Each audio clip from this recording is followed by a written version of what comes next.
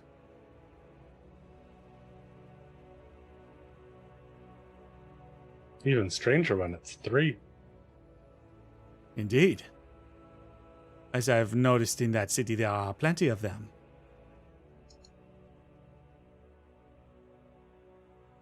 So where will you go now? I will return to my enclave. I will ensure its safety remains, and I will wait for the druid to awaken.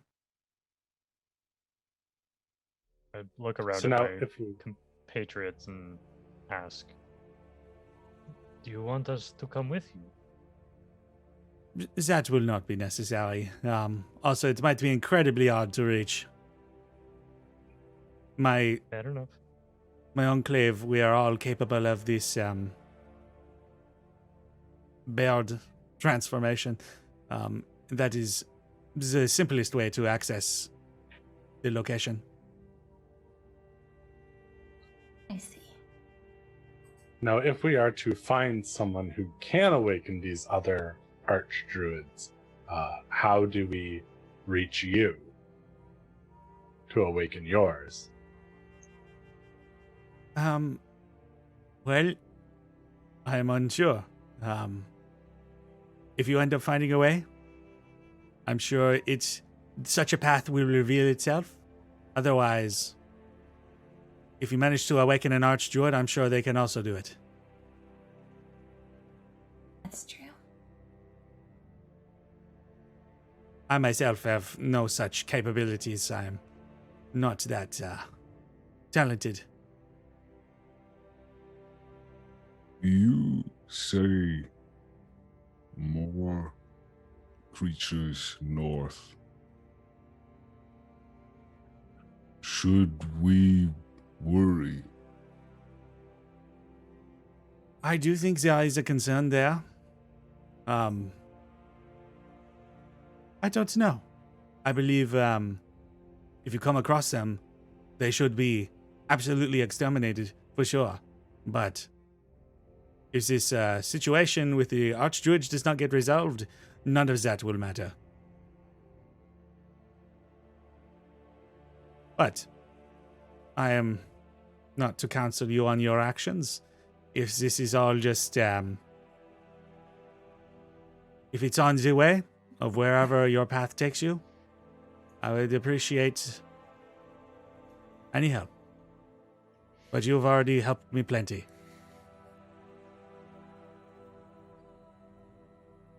And Of now course. you have fed me. Gideon tips his head. Keeps cooking.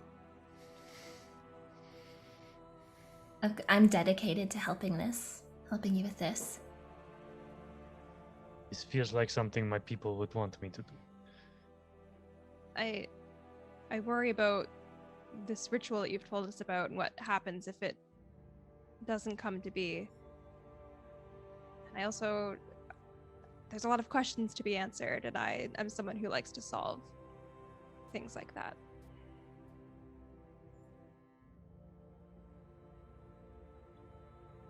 Well, yeah, I mean, unfortunately, we do not, I believe, want to find the answer to the failing of this. So, with good haste, and may your feet carry you swiftly. I should probably be on my way if that is all. Take care out there. Safe flight. And to you as well. Well, I And- can't fly, but okay. And as you say that, like right on the spot they were sitting, there's just this like whipping of robes as just suddenly they coalesce into this hawk, hop around, and then flap their wings and take off into the night. Gideon just looks very impressed. So that's what that looked like. Wow. Drax the only one who's seen it. Yeah. Oh. See, now you see why it was so hard to catch them. Drac, I I don't get think it. any of us were judging you for not being able to catch a bird. I just want certainly you to wasn't. know that. Yes, well, I was judging myself, so. Well, yes. Well, it's a good thing you didn't tell me where they were going, because I probably could have put a bullet in them if they were if it was daylight out. Mm. True. Probably for the best that didn't Yeah. happen. Yeah, they seem like a Yeah. good person. I probably would have felt bad. That was a lot. Well, you might not have been able to find out they were a good person. I think a bullet through them might have, I might have stopped that. Yeah. yeah, could have doomed the fate of the whole world. It seems. Yeah, I'm just gonna eat my chicken. Azaria, how did all of that make you feel? That was a lot, and it seems like it could be very personal to you. I mean, all stuff that would have come out at some point, I'm sure. Maybe not something that I wanted to share with a group that I've just met. And Elowen, but I understand. It's a lot. Did you know about the other enclaves? would I You- have known about other ones, or You'd never been informed. no? Just knew about our enclave, and failure at a druid here. Maybe that's why. I don't Hey. know if that is what it is. I think there might be more to it. If something has happened to the other druids, if there's some reason why that they haven't woken up again, maybe there's something blocking their connection with this land and thus blocking it in you as well. I just think that No. to think that it's all on you, the same way Drac blames himself for not catching Brennan when they were in their bird form, it's just. And then I think Nell kind of trails off because she realizes what she's saying is also true for her, but doesn't want to listen to her own advice. Gideon will step up to Azaria and says, "Hey," he'll hand you a plate of food as well. You are, without a doubt, the smartest person I've ever met. You haven't talked I'm to certain. Elowen enough. Well- I pat Elowen on Well. the back gently. Look, I haven't got to know Elwyn very well, but you have, without a doubt, shown me that you are very intelligent. And I'm certain you'll figure this thing out. And we're going to help you. Thank you, all of you. At least I am. Look, Yeah, if you're all I gonna think- be, I think just Drac has got this one. We all kind of have other stuff that we're doing, so we should all do it separately, probably. I think so. Good luck. It was really nice meeting you. Split the party. And then Look, she just kind of like elbows Drac in the ribs, like. Oh, I thought you were going to say Very she kind of strong. dabs, and I was like, out of here. I like that mental image way better. that's good. Can we get fan art of Nell dabbing? Thanks, folks. yeah. I don't think Um, there is a campaign that is immune to the sillies. Yeah. I'll look at Azaria and say, Azaria, you mentioned you have siblings. Mhm. Did they inherit any of your mother's abilities? Neither as powerful as her, but both able to use magic. I mean, it's incredibly, even if we weren't my mother's kids, it's incredibly rare for an Eladrin not to be able to use magic. I'm sorry. That is unfortunate. It has its perks. I mean, I've noticed anytime one of my siblings' spells would go awry, I tended to be hurt less than they would. But That's also means that I've never been able to cast a spell.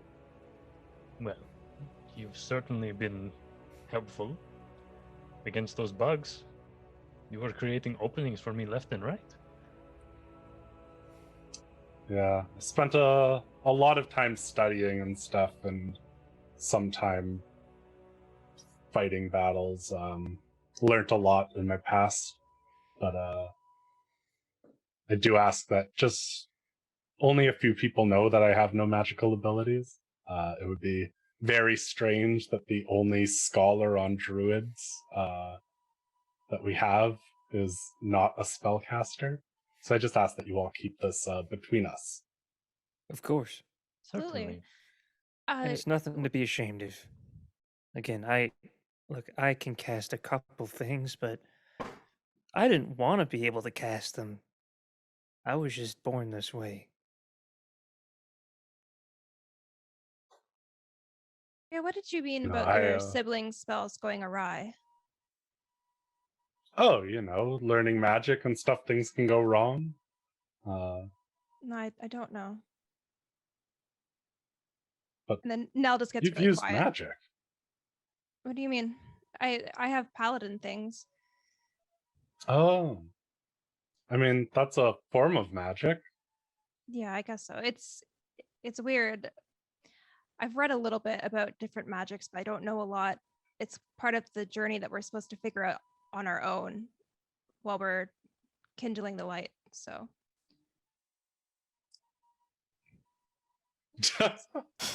very There's Natalie, everybody. Hello, goodbye. it's something I don't fully understand. And that's why I'm curious to learn more.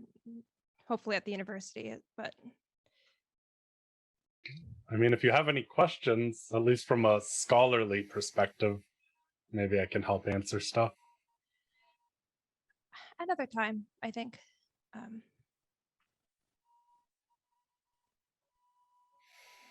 Well, if you're all going to be traveling around the province, you're going to need good food in your stomach. And quite frankly, I just don't trust the rations that you're probably going to buy off people, so I'll be there to cook them for you. And if you need me to shoot somebody, I can do that too. How very selfless of you, Gideon. Yeah, I'm a giver. Real charity case. Does this service come at a cost? I know that you are a businessman, first and Just, foremost. Just let me do my business wherever I can. That sounds fair. If we do acquire any funds, I expect a cut. Also fair.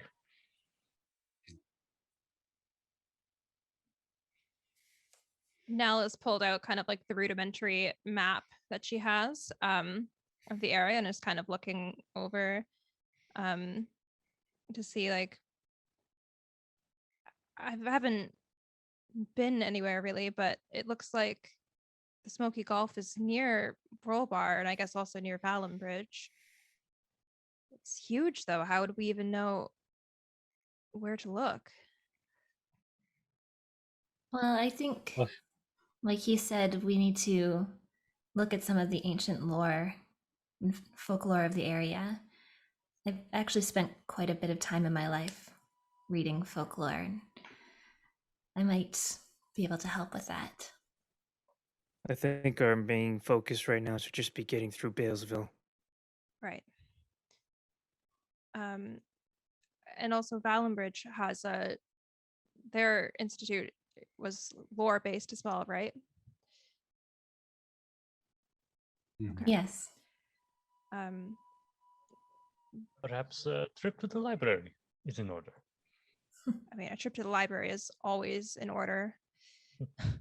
But in all seriousness, Gideon, I don't think everyone here knows what you told us before, and it's your place to say it or not, but just if there's anything you need from us when we go through Balesville, I would like to accommodate that for you. I haven't been back in a few years. I mentioned that.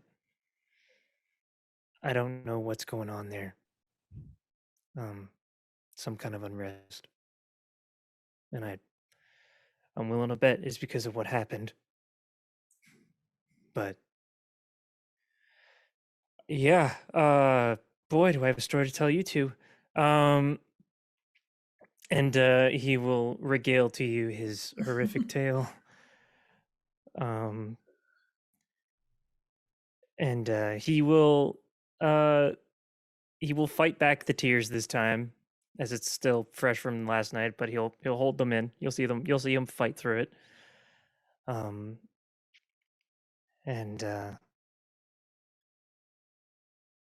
I just don't want to be there very long. Of course. I'm very sorry to hear about all of that. We'll pass through quickly. Yeah. Although you might, there's a lot of people there, and there's a lot of knowledge. And Balesville being a farming town first and foremost, probably has a bit of the knowledge of the land, if you have any need of that. For whatever you're looking into. I know it's nature stuff, magic nature stuff. I don't know, but if there's anything there you can use to help you, have a look. We'll figure it out when we get there. We're still a number of days out. Yeah. How far First are we? objective. I assume. Just Give or take? survive the desert. The distance expected to get to Balesville is quite the trip. You've still got about 12 days ahead of you. Okay. Just over a 10-day. Cool. Sounds good. Well, one day at a time then, I suppose. Yes. Mm-hmm. How are we feeling about sleeping out underneath the stars? I'll Yeah. be in my tent. We have Nice. tents and stuff. Yeah. We should I have a bad roll. probably cycle some watches. Yeah. Yes. Last session we decided who was doing what watch, I think, but I don't Yeah, remember. I now. don't mind staying up first. I have something I'd like to try with whoever I stay up with. I can stay I'll- up with you. okay. Oh, well, I think our idea was that we would do Nell and Abe would stay up because they only have to sleep We- 4 hours each, and the rest of us need more sleep than that. Yeah, Nell and Abe are going to be like opposite, right? So whoever takes, Mhm. yeah. So I can stay up first and then swap out with Abe and whoever else. Sure. Sure. I can stay up first then with you. Cool.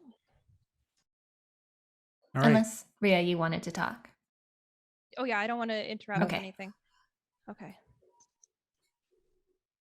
And the night air begins to really chill down. At this point, if you have any heavier clothing prepared, it's at this point that you'd probably get them out and start bundling yourselves up. Drac is feeling nice. Yeah, Nell just kind of pulls her cloak around herself. Even at this point, Abe seems to feel the sensation of cold, and you begin to shiver a little bit. I guess I would use my bedroll as like a blanket. Don't necessarily need to be in it, but But you keep the fire on during the course of the night, I assume. Yeah. As we sit down, I'd like to cast. I would like to try. Nell, if you'll let me touch you, I just would like to try something. Sure. That doesn't sound ominous. It's okay. I'm gonna touch you. I'm gonna cast guidance on you. So if we are going to be making some perception checks or whatever in the next minute, I'm just give you a little help with that. All right. What form does your guidance take? This I is one think- of those cantrips that I try and always include something with, because otherwise you get guidance spam.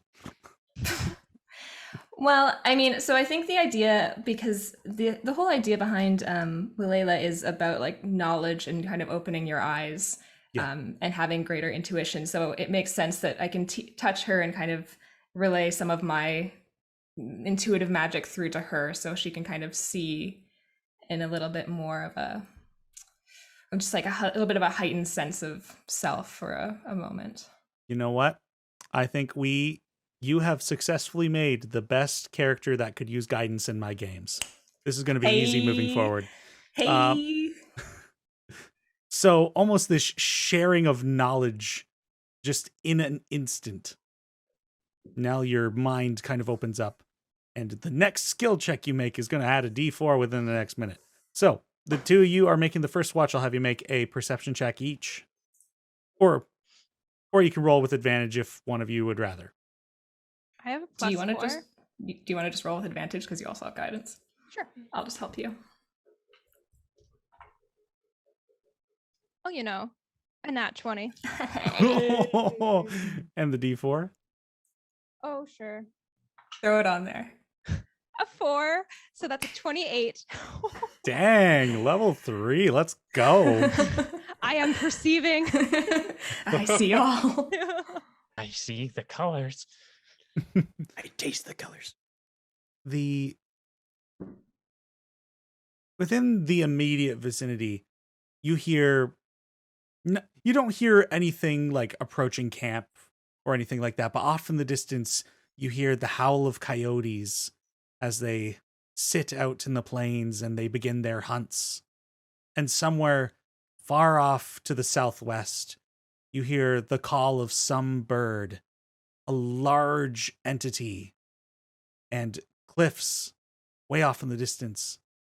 You see a silhouette of a shape flapping its wings above them. But the size of the thing and how far those mountains are does not make sense. It must be massive. Or it's smaller and much closer and your eyes are deceiving you. Might be a very large bird. It's not the same as what Renlin turned into, right? No. Does it look like it's coming towards us? No. It just seems to be, if it is as far away as you think it is, kind of previewing its own territory. Is this in the Red Rock cliffs? Just trying to like visualize where this is. Yeah, you'd be looking more around the Red Rock cover. Yeah. Okay, cool. I think it's fine. I'll keep an eye on it.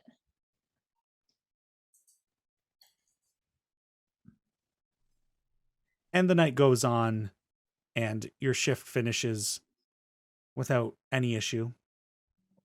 I just ask Elowen one thing Mhm. while we're sitting. Of course. I guess I'm just trying to learn about how people come into magic, because it seems like there's a lot more discrepancies than I knew. So how did you learn what you can do? Well, you're right. Magic can come in many forms. Some people are born with it. Many Fae are born with innate magic within them. Some people it manifests randomly, it seems. Some come from a traumatic experience or a divine experience. For me personally, I seeked it out myself. One of the reasons I came to the material plane, when I spoke with Azaria, she mentioned a great knowledgeable creature who lived out in the Hot Claw Brutes. And I went out and seeked this entity and made an agreement with them that I would share the knowledge I gained throughout my travels with them if they would give me the powers to be able to seek them out. But magic can come from many places.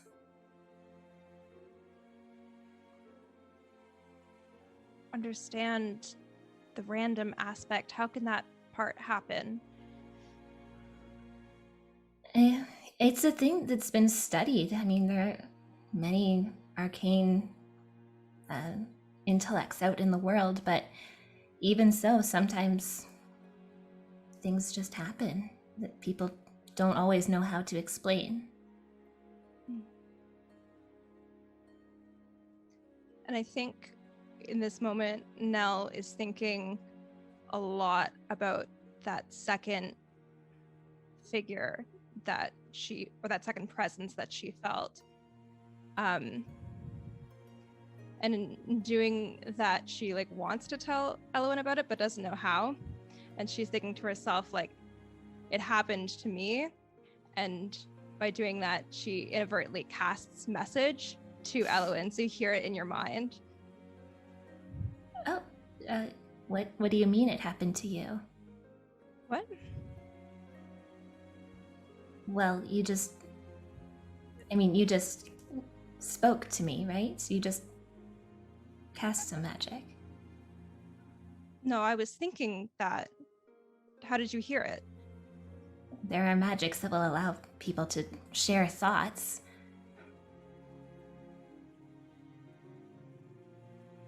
Do you not have full understanding of your powers? I don't think so. I think there's something wrong with them. Well, like I said, it's not necessarily that something's wrong, but this could be a gift.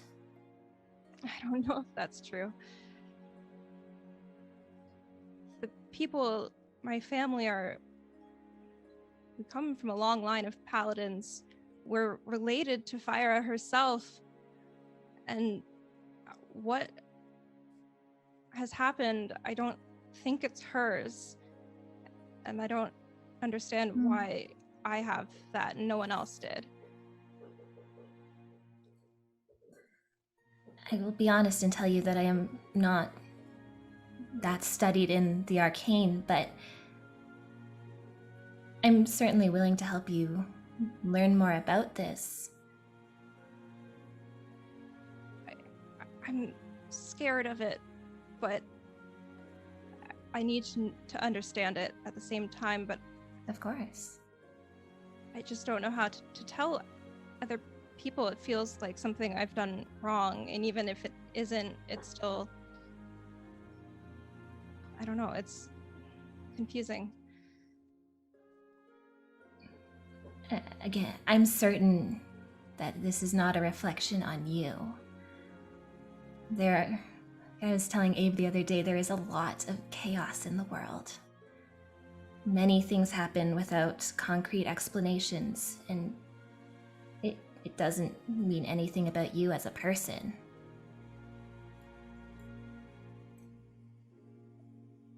I hope that's true.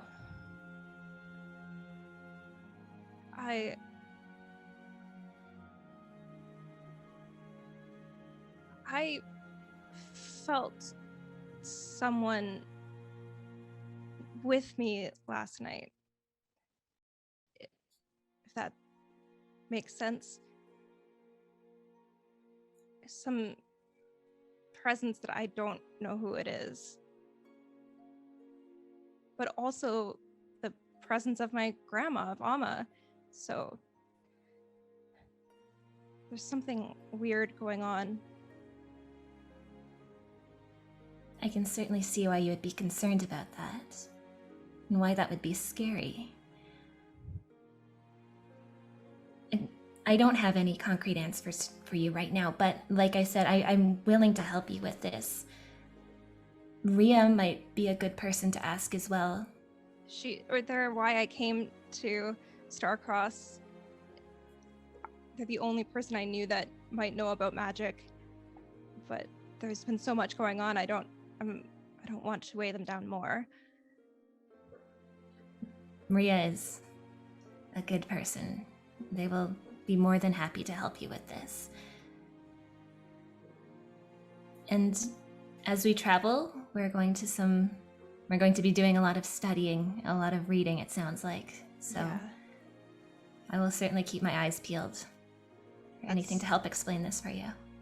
I'm really, I guess, excited in a way to get to Brolbar and see if there's any answers in the tomes there, because I've always been more academic than practical, so. You and me both. Yes.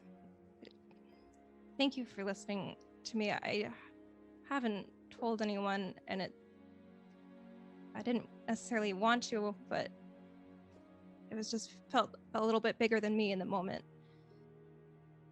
Of course, I understand. And then Nell just kind of like wipes some tears away, and then we just change the subject.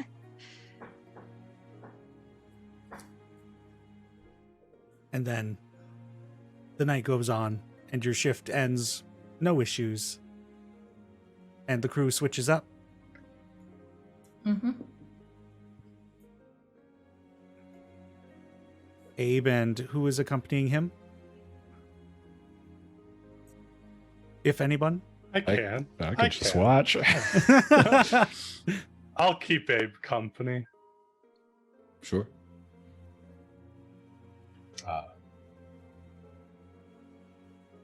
It's been a long time since I've slept under the stars. So many. I'll start pointing out the constellations to Abe.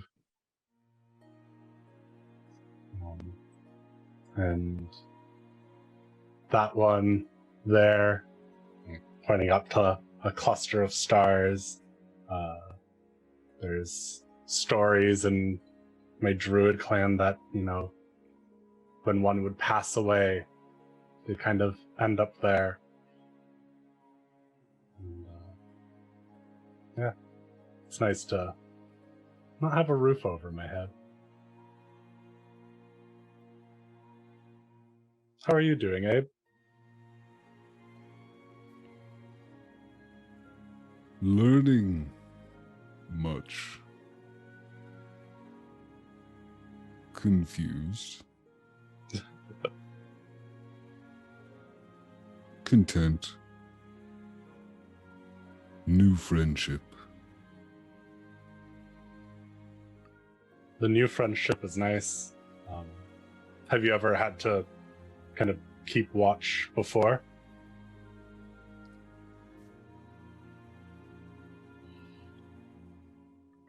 Don't sleep like them. Stay alert. Just don't move. That Always sounds nice. watch. Do you dream? Actually, I have. Don't know if supposed to. it's never something I've felt of asking before. I just assumed yes, but that's interesting. Well, do you have you been enjoying the new learning? I could show you some small little things during this. I like that. And during the night, for the first minute that we spend, I just start talking about kind of the things to be aware of when keeping watch and stuff. And I start pointing out things in the background. And over the minute, by the end of kind of my talking, the next time that you need to make a perception check, you can add your proficiency bonus, or if you're already proficient, you can double that. Nice. As you kind of feel some of my teacher's knowledge and stuff. One of the features of the learned class we've invented. And it works well because I am an educator.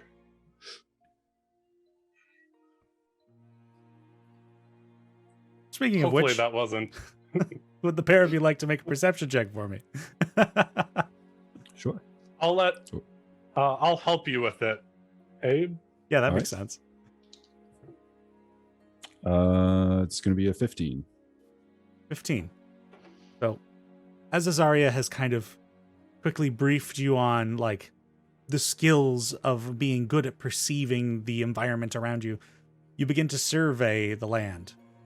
How it shifts in elevation off in the distance. How it breaks up, and there are different shapes and light and shadow, and how the moon lights up different sides, and just kind of how almost like this artistic eye of relearning how 3 dimensions work with light, shadow, and form. And you look at the land in a different way than you have in these past 10 days. But you don't notice any danger either. Nice.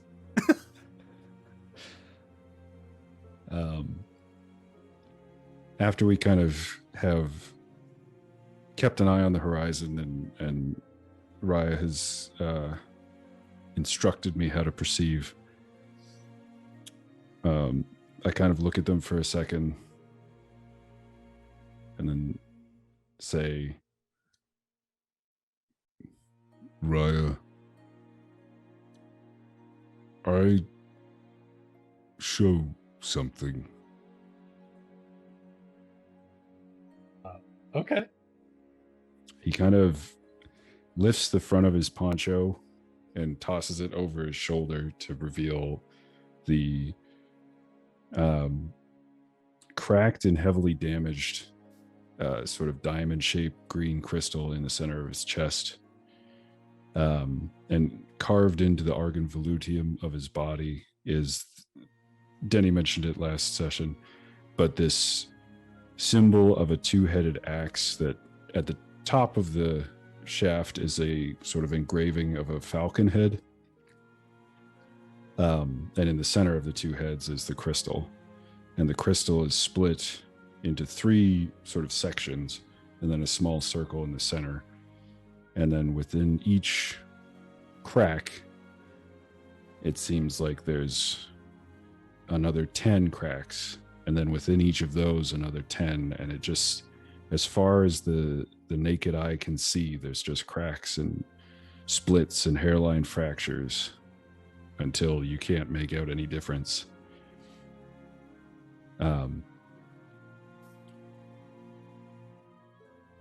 What is this?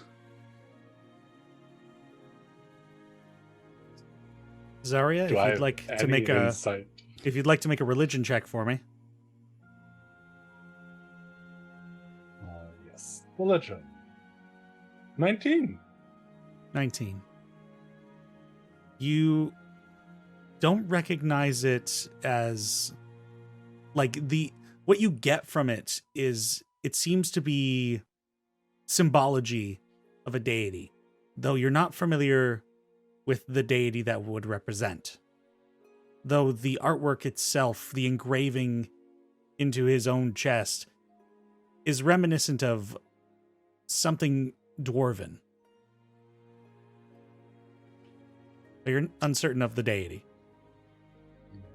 I think that is a religious symbol of some sort. I know a lot of carvings, the dwarves were big into carving engravings of their deities and their worship within their armor and stuff. But it is a little beyond my knowledge. And I'll point to your crystal, does that hurt you? It looks quite painful. Does not hurt, but don't feel whole. Parts missing.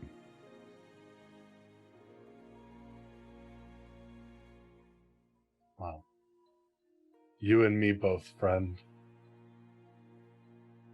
He kind of scoots closer to Raya and just sort of leans a bit of his weight on them. Like, We find. pat you on the shoulder.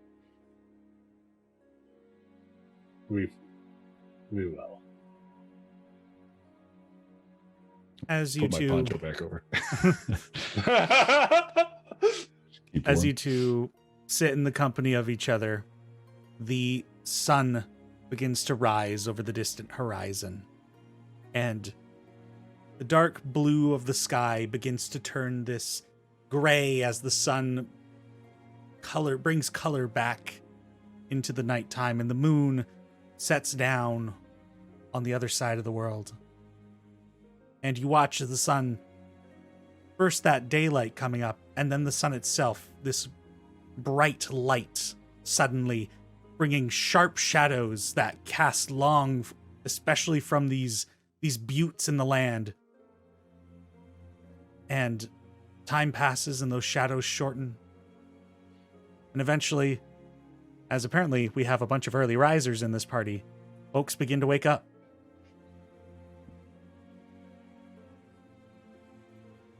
Long rest achieved?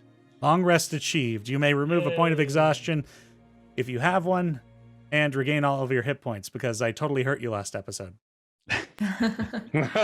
Emotionally. Yeah. Yes. The physical HP will come back. The emotional HP. It's gone Never. forever. Yeah.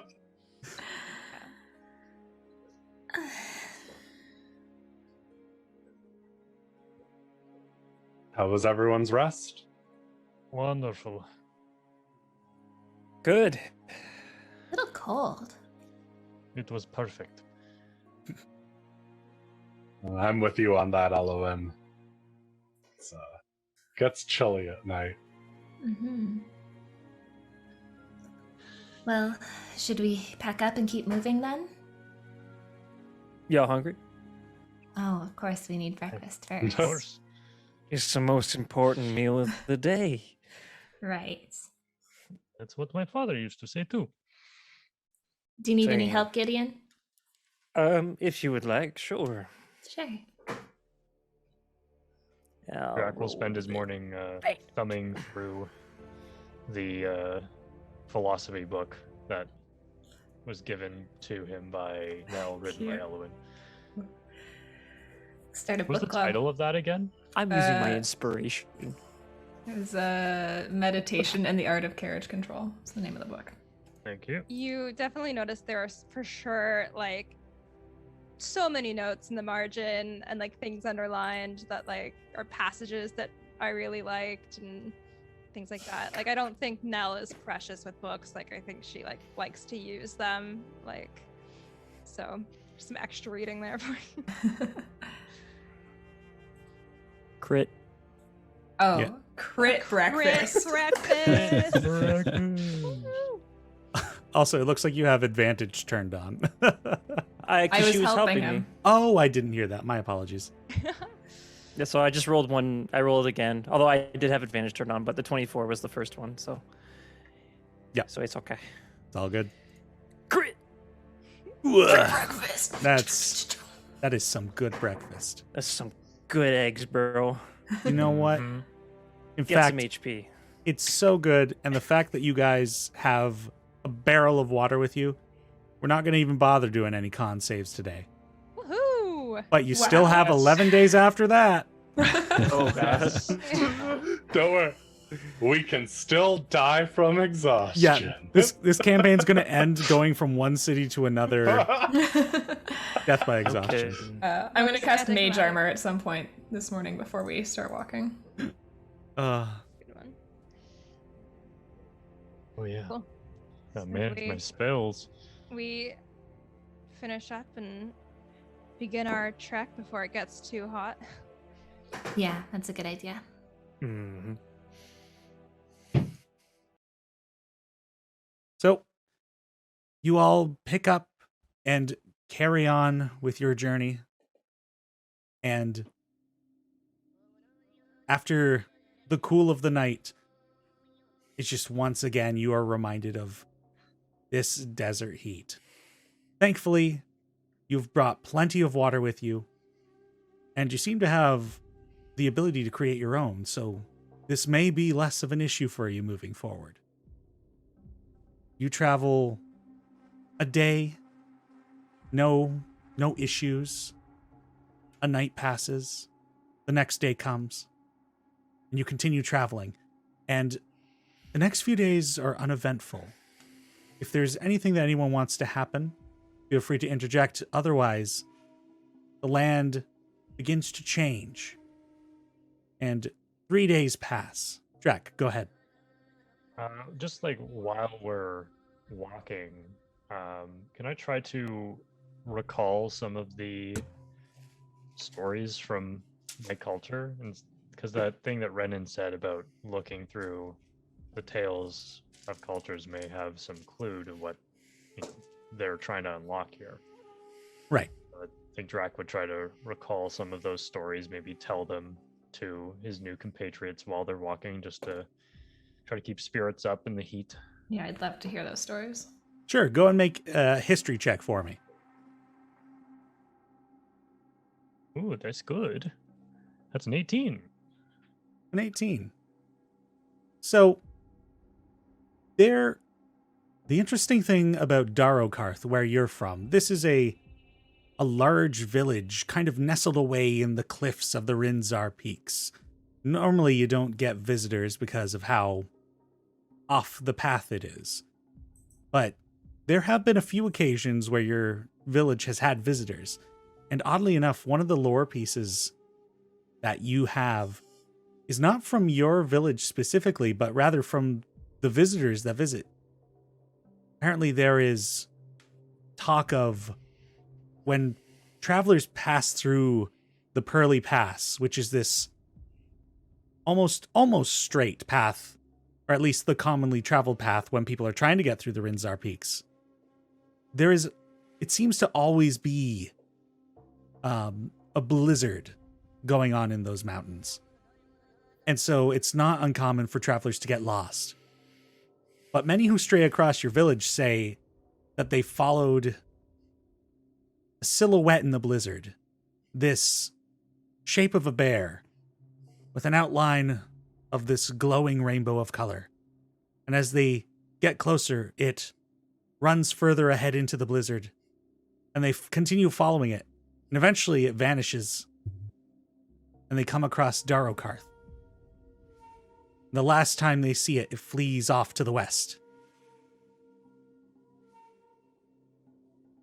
Okay. There is no accounts of this from any members of your village, so it is an odd occurrence. Yep. How am Very I cool. doing? We're getting closer to Balesville. You are within the 10-day at this point. It has been years since you have stepped foot in that village. And even with the extra water that you've been getting from the barrel and what you've been able to create, you are sweating profusely. Your party mates may notice sudden chills, shivers across you as you're driving, despite the heat. You're keeping it together, but the anxiety is there.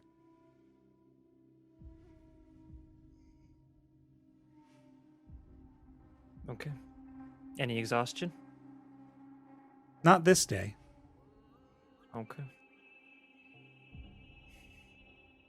Noted. And so these 3 days pass, and you continue traveling on the 4th day, and nearing the end of the day, you're getting towards the evening now. You see off in the distance, you're getting close to that construction of what people have said was this train track. There are tents. There is plenty of torches apparently being lit as they're preparing for the coming dark. And the sun begins to set pretty soon upon you as well. What will you do? What is that up ahead?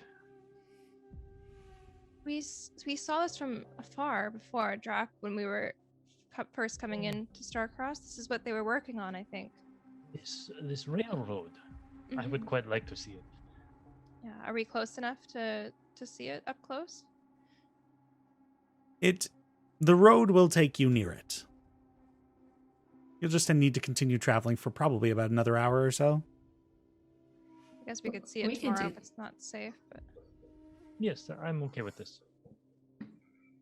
It's just tents and stuff that we can kind of see. Yeah, seems to be. The topography of the land is beginning to shift more. There are more kind of ravines. There are dips. There are small cliffs. It's kind of becoming a more hilly terrain. Yeah, if it's getting dark, maybe it's best to just camp here and then we can reach the railroad tomorrow. It's not going anywhere. I didn't know that, so that's good. That the railroad isn't going anywhere? I don't know what that is. Oh. Okay. But I can't wait Think to of find like out. the roads that we're traveling upon, Correct. but for a much larger vehicle. Well, Like a carriage? none of you actually have any knowledge of how this thing works. Right. You have made an assumption. I assume the tents will still be there tomorrow. Yeah, okay, tents, you got me there.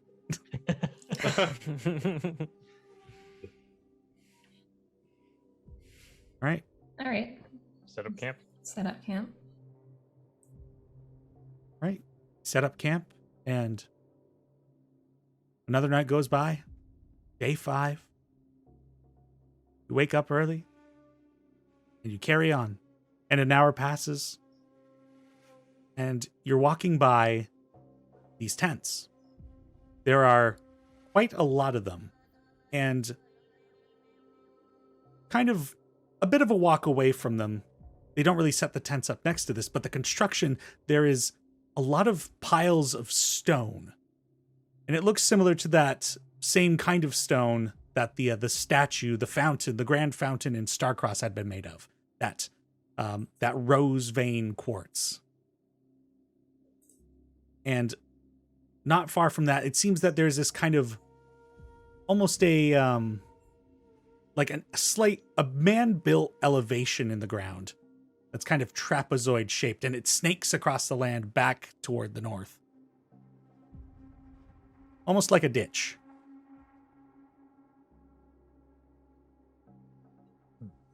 Did you want to go closer, Drac?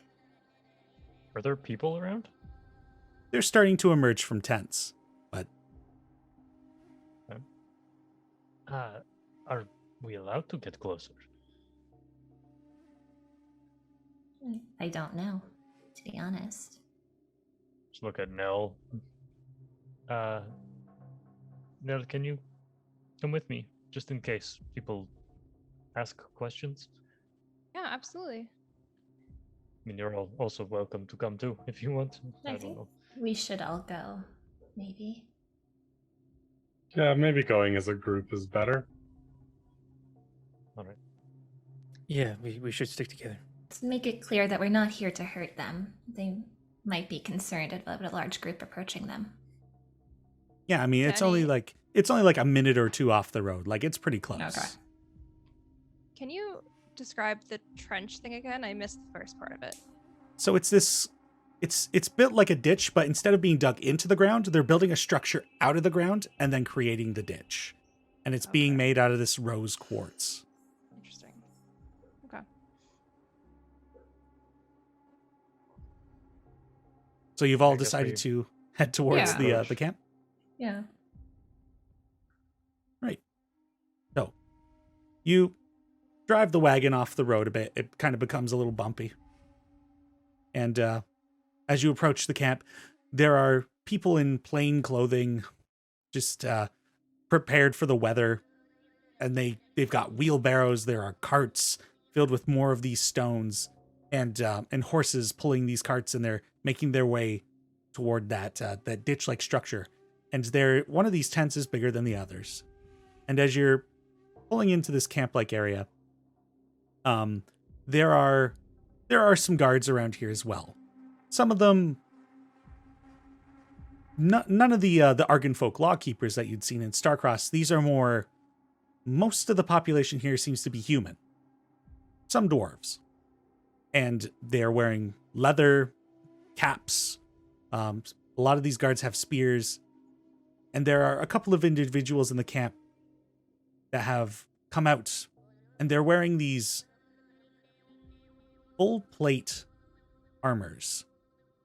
They're very angular and quite. Those of you who are a bit more familiar with craft would recognize it as a bit more dwarven-inspired armor. And those of you proficient in religion know that these are what is known as Arturian Knights. They are one of the great law keepers of the Ascendancy.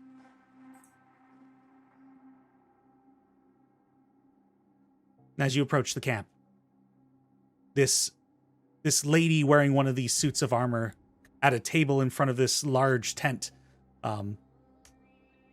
has her helmet on the table next to her, and she raises a hand as you approach. Who are you? What do you want? I'm just looking now. We are just travelers. We were just curious what was happening here. A likely story.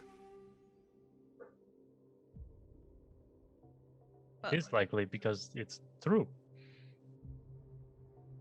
That's what the last 10 people said. there, You know what?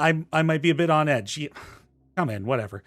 And she kind of goes back to the table, and there's some papers, and she's kind of check marking as she Whatever. see people's But- come out of tents, and seems she's kind of making a making sure that everybody is still here. And she seems to pay you Did no those- mind anymore. I was like, did those last 10 people cause you problems? And when you say that, she looks back to you. No, I think I'm just on edge. is something going on? No, but I think there will be. And then Why? the other Arturian Knight comes over, and this one's a young fellow, and he's just like, she's always paranoid. Don't mind her. Though you do all look a bit more well armed than the last few people have come by. I mean, it's a dangerous area, is it not? The lady, she's got this dark complexion, and she's got this serious look. And in response to you saying that, she says, "I wish there was." She wishes there was danger? It's so boring out here. Have you ever been in a fight? Listen, I've been trained to fight. I've been trained to forge. I've been forged to fight. That's all there is. I mean, there is the law and honor and all that. You've been trained, but have you actually fought? Would you like to fight? I would love that. Oh, No.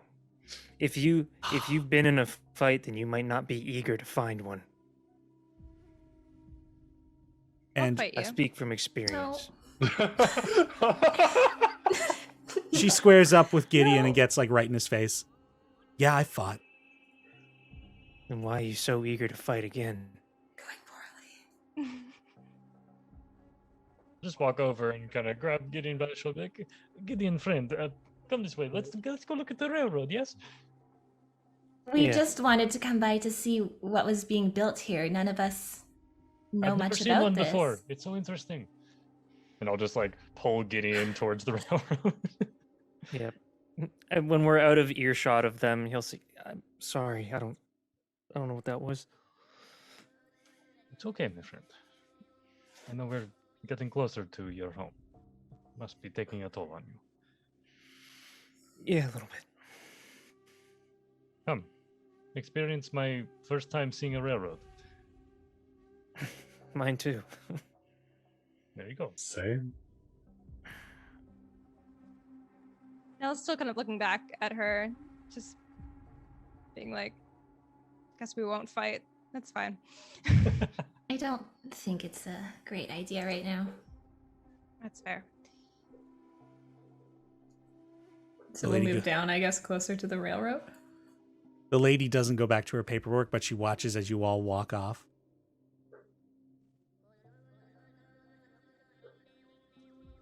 And you all walk away and you make your way to this ditch-like construction. And it very much is that. It's this ditch that's built up like a trapezoid, but it's got this square gap ditch in the middle. And there are several people just adding on to this trench as it continues on through the desert. And you can see that in addition to these slabs of stone, there's also like a wheelbarrow of these blue gems. And they're inlaying them into the ditch. Would I understand what this is doing?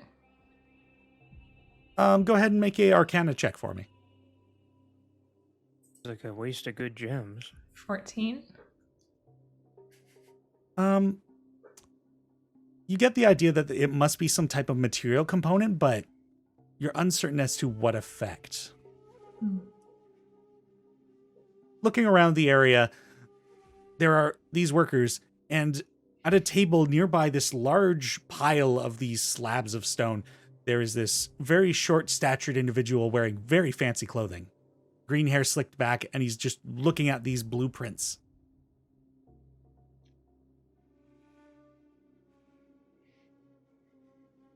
I'll walk up to him. Hello. As you walk up and say hello, he is just fixated on his paper, looks at the ditch, looks down, looks up at you. Oh, I am so sorry. Hi there. It's okay. You have kind of the focus of a fellow academic, so I've been there. Oh, yes. Or being absorbed in a text, or I guess in your case, blueprints, which I'm sure are also engaging. I just personally have no interest in them, but although I do have interest, I guess, in a sense of what. Sorry, hi, my name is Nell. I am a Knight of Kindle. We are traveling through here, and I was just curious about this whole setup because I've never seen anything like it before. And I just kind of like awkwardly put my hand out for a handshake. He shakes your hand. Well, that took you a while to get to that point. Well, hi, nice to meet you. Yes, you as well. What is your name? Oh, I'm Papin Kruth. I'm the architect of, well, not the architect, but I'm part of the architectural team. We're just building. Do you have interest in architecture?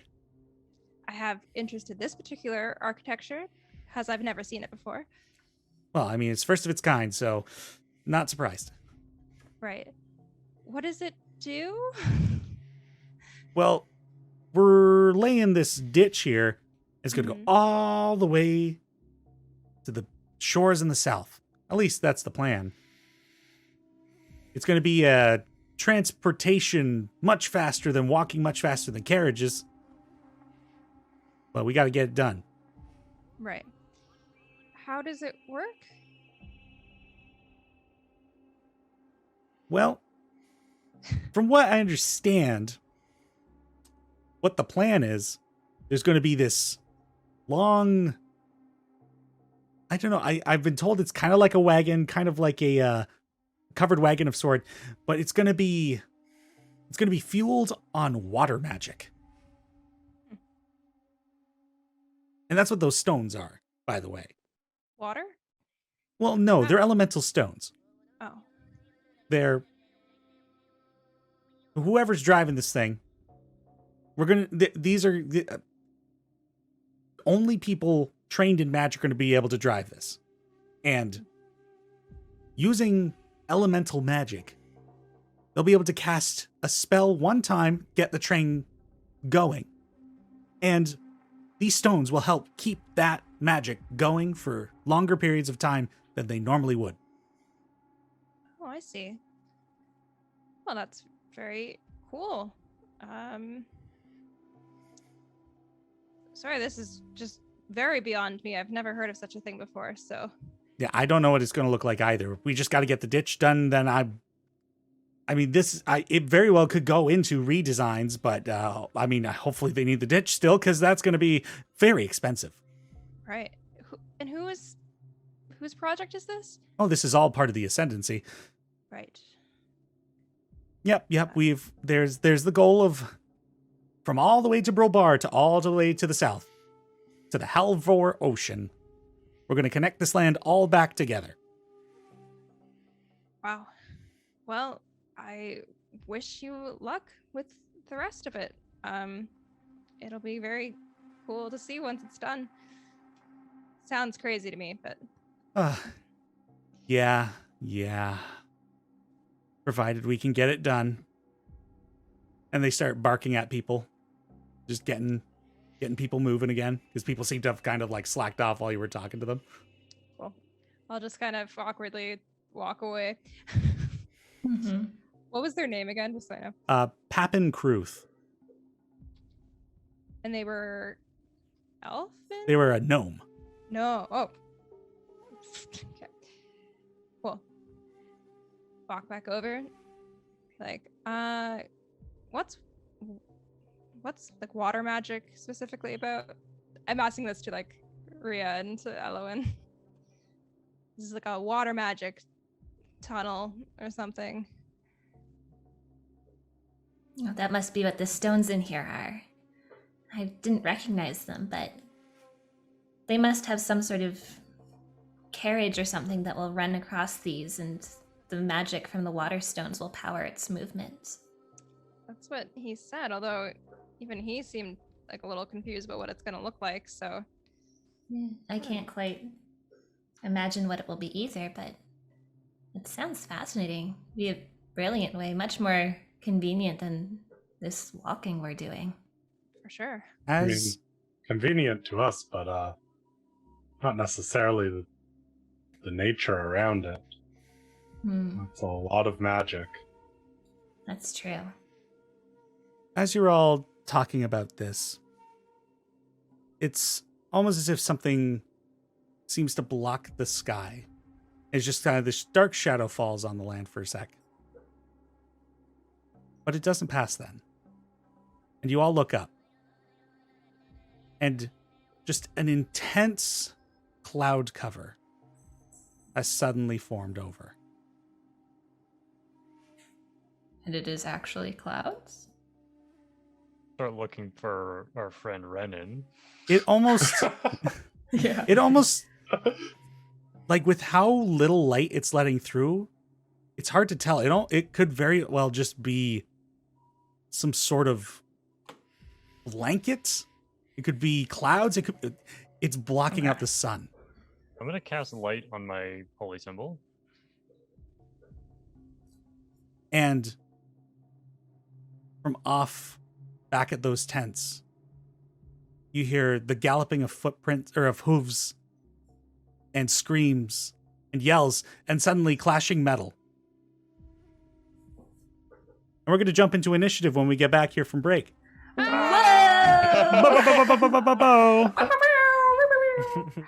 All right. Yeah. All right. We'll get some action going here right back when we get back from break. So everybody go ahead and use the washroom and we'll start throwing some fisticuffs. Punch wizards cast fist. All right. We'll see everybody in a few minutes. Bye. Bye. Hi there, folks. I just wanted to say thank you all for coming out this evening to watch the stream live if you're here live, or watching the VOD on YouTube afterwards. I just wanted to add, if folks wanted to support the channel, the easiest way to do that is to follow us on the Twitch channel, which is twitch.tv/DicelyDND, and subscribe to the YouTube channel, Dicely D&D on YouTube. Thank you all for coming out, and hopefully you're enjoying the stories that we're creating here. I'm having a great time working with these players. They're a lovely bunch, and we should be right back to the game here very shortly, right after this break. So thank you for holding in there, and be sure to go get some water or use the washroom before we get back. So we'll see you in a bit. Thanks, folks.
Welcome back, everybody, and we're hopping right into initiative. Oh, right.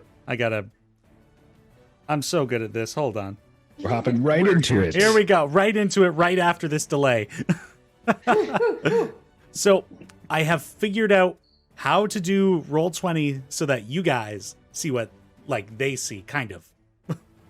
I mean, I'm able to see all of their visions, whereas people like Gideon and those without dark vision will still have dark vision difficulties, but there seems to be plenty of light sources. so you should be fine. I love dynamic lighting. It's really cool. All right, so we're hopping into initiative. It seems a fight has broken out in the camp back where you had been talking to that Arturian Knight. And Elwyn, you're up first. There are these... So what you're seeing here is a lot of these guards are engaged with individuals that seem to be in more like fur pelt kind of wear. They're scraggly, almost of the land type looking individuals. Okay, those are the like red tokens in front of us? Yes. Every allied token, I've done an additional color around them. Okay. Sounds good. Well, okay, if it's clear that these people are all fighting, then I will take a couple steps forward and I'll just shoot an Eldritch Blast at this guy over here. What's she gonna cast? What's she gonna cast? Eldritch Blast. 23 to hit. 23, that is a hit. That'll do 9 force damage, and I will push him off this guy as well, so he can move 10 feet like this away. Oh, so you were targeting this guy here? Yes, yeah, the lower one, which actually was a bad idea because it kind of just pushes him to the other guy, but that's what I did. Okay, so you push him here, and he got 9 damage? 9 force damage. So you blast into that guy, and the guard is kind of taken by surprise, and so is the individual you've shot, as they look over their shoulders into your direction. Anything more on your turn? Can I also just confirm that I did put mage armor on this morning, like I've You been doing did, every you morning? did. Thank you. Yeah. Yeah. Nope, that's everything. Okay. Frig, this is going to be quite the thing to manage here. Not a problem. For us. Not for us, yeah. Easy. But it's very simple. I don't understand. Wow. Okay. So somebody is shooting at this person. I'm just going to do, for the sake of ease, because there is a lot going on here, I'm just going to do like rounded, like the average damage. Yeah, dude. Instead of rolling for damage to make things pass. Right. There is an individual over here that seems to be attacked by a ranged attack from somewhere. They're alive. The second Arturian Knight over here is targeted. They are missed. Now we're at Abe. I will rage. Oh, I realize the... I gotta remember to move this thing. I forgot what that meant.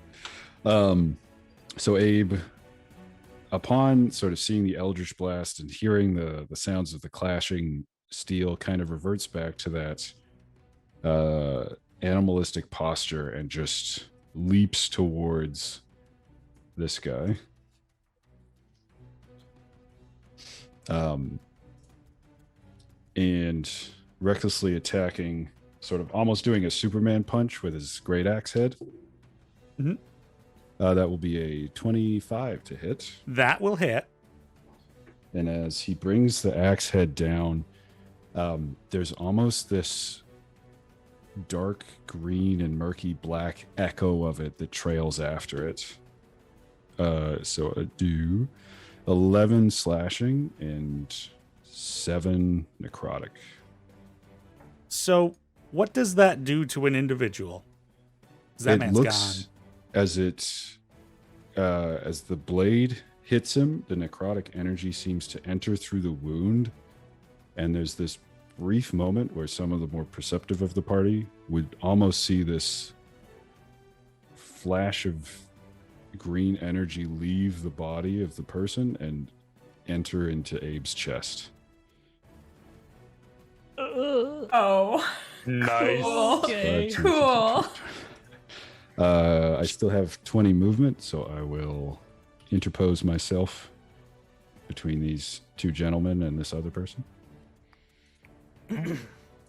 And Abe just sort of makes a metallic snarling sound at this other person. Okay, that's intense.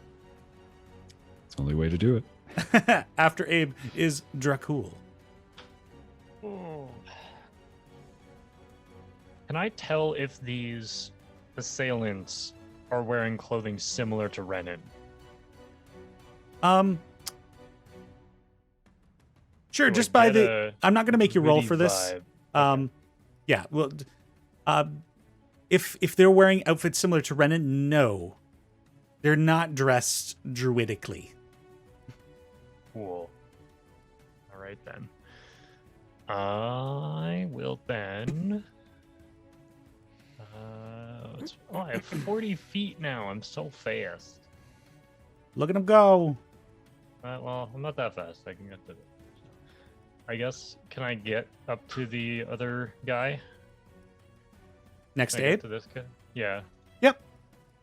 Right. So, say I'm here. Is that cool? Yep, that's totally fine. All right. I'm gonna run up to him and gonna spin my spear around two-handed and then bring the blade down on his head. Ha-cha-cha-cha. 15? A 15 will hit. Cool. Nice. That's 10 points of slashing damage from the spear. And then I'm going to bonus action unarmed strike. Well, you won't need to do that on that man. The first attack does cool. him in. Cool. All right. I guess it's fair to say we're not taking prisoners. Well, I didn't think he was. I guess he did get hit by Element, so. All right. Yeah, that's my turn. I'm just gonna chill. All right. Several of these gentlemen here.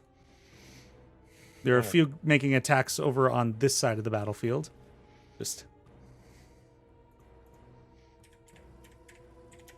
You hear a scream as one of the guards falls, and they drop a torch. And one of the gentlemen over there just quickly stomps it out. And then another one attacks.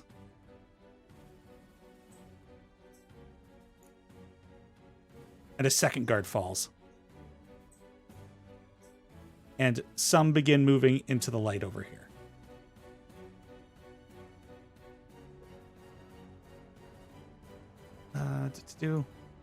There are folks down here fighting. A miss. A hit on the Arturian Knight. 4 points of damage on that guy. Oh, the fun of just me playing my own game. I'm trying to make this go as quickly as I can. No worries. And this guard takes a chunk of damage as well. Right, I think that's all for those guys. There are workers here, and they begin fleeing into tents. Bleh. No? Oh, wide worker. Yeah, he's got some girth. Oh, that person realized there are bad people there. They're going this way. And that person's going to remain cowering where they are. Oh, I realize I didn't even shift the angle for anybody else. How polite of me. And then the Arturian Knights go. The lady that had been itching for a fight advances up on a couple of these guys. Could I have somebody roll an attack roll for me and add a 5 to your hit?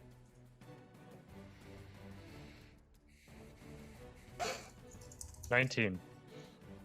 All right, you hit. Roll me 2d6 plus 3. As they pull out a great sword and just go for a wide arc into their assailant. 7. 7 damage. Thank you, sir. Dealing a good chunk to the gentleman in front of them, but not quite doing them outright. The other Arturian Knight, who would like to roll them for me? I can do it. D20 add 5. 23. All right, that's a hit. Would you like to target the gentleman on your left or the gentleman on your right? I can only see the one on the left, so we'll go All with right. that. Sounds good. You have player-specific vision. Yeah.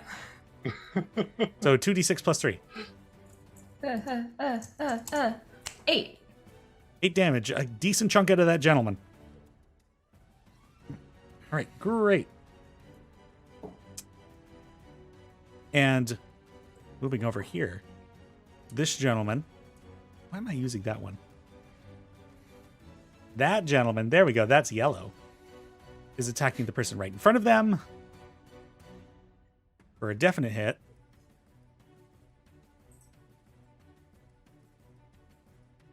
Why so slow? Okay. 7 damage. What type of weapon do the horse riders seem to be using? If I can tell. The one closer to you, they seem to be 2 different types of individuals. One is using a scimitar, the other one is using... Oh boy. The other one is using a great sword, but they're able to use it one-handed. Shit. That's terrifying. Yikes. And it looks like most of these individuals are elven in ancestry. A buff ass elf. Yeah. Yep. All right. That gentleman attacks a second time. Misses on the second one. And he begins circling around. Oh, gosh. Oh, no. My computer is trying to do too much at once. I believe in it. Come on, computer, don't fail me now. All right. After that individual, it's Gideon's turn. Okay. Gideon goes from looking extremely anxious to all of a sudden feeling a little bit more focused on something else than what's bothering him. And his look goes from being very sort of sheepish and disturbed to focused and stern as he pushes his way forward to about here, withdraws his pistol, and fires at the person on the horse. All right, go ahead and make an attack roll for me. Don't fail me now, Gideon. Pistol. Hoi. Okay, that's a hit for... Or that's not, I don't know if it's a hit, but it's 18 to hit. And you dealt 7 damage. You did I succeed. hit it. 7 damage. I declare I've done it. I declare. I will action surge, and I will shoot again. Great. And suddenly this explosive echoing emanates across the battlefield as Gideon fires his firearm. 13. The second shot goes wide. Damn it. That was a good damage roll.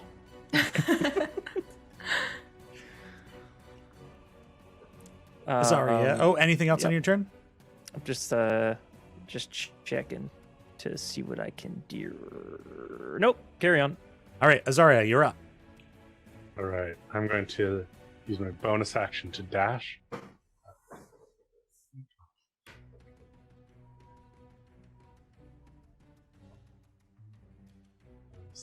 Get myself around there, and then pull out the longbow from Nell and for my fancy quiver from Gideon. Just using all the items from my new friend. Friendship. Friendship is my weapon. Aw. Take a shot at the bandit that Gideon had shot at. All right, so the one on the horse? Oh, I need to change my color there. I keep using this one. 19, so that's a hit.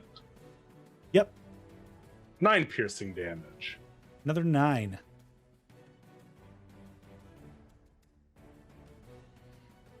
He looks like he's wearing a more formidable armor than many of the other people here because these hits are getting into him, but he's remaining on the horse.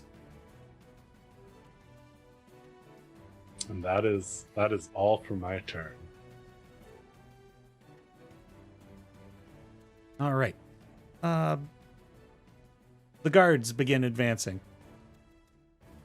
This one will go 1, 2, 3, 4, 5, 6 and engage with the horse. This will go 1, 2, 3, 4, 5, 6. Come on, come back. Get closer to that commoner.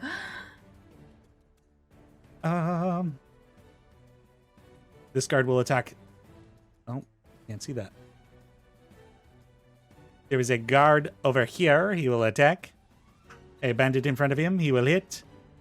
dealing 3 damage. Oh, no, plus modifier. This is the last time I build a combat this large. Okay. Those guys are dead. In the middle of this battlefield, there is just a single dragonborn, one of those cleansing breath mercenaries. And Do I he seems to recognize be... him? You do not recognize him as one of those 3 gentlemen. He is he is another red dragonborn, but however, he seems to be fixated on protecting this tent specifically.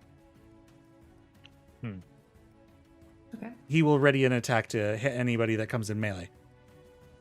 The second gentleman on the horse takes that large sword he has and will attack the guard in front of him. And Abe, the battlefield kind of quiets for a moment as the clashing of metal just fades out and the yelling, it just kind of begins to feel far off. And as you're observing the battlefield, and then that gentleman on the horse, which I should move the screen over so people can see where I'm talking about. We'll get used to this eventually. This gentleman over here strikes into this guard. You kind of feel your senses draw to him.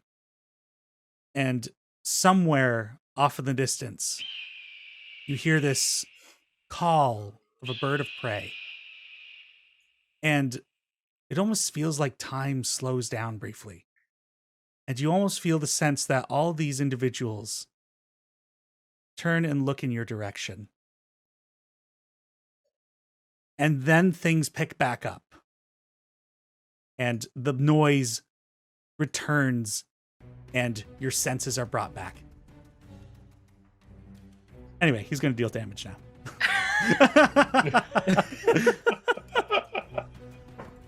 Alrighty then. Yeah. Right. He Thank kills God that I'm not guard. Abe. He kills that guard outright and moves forward. He'll help out his buddy. And he'll do a second attack.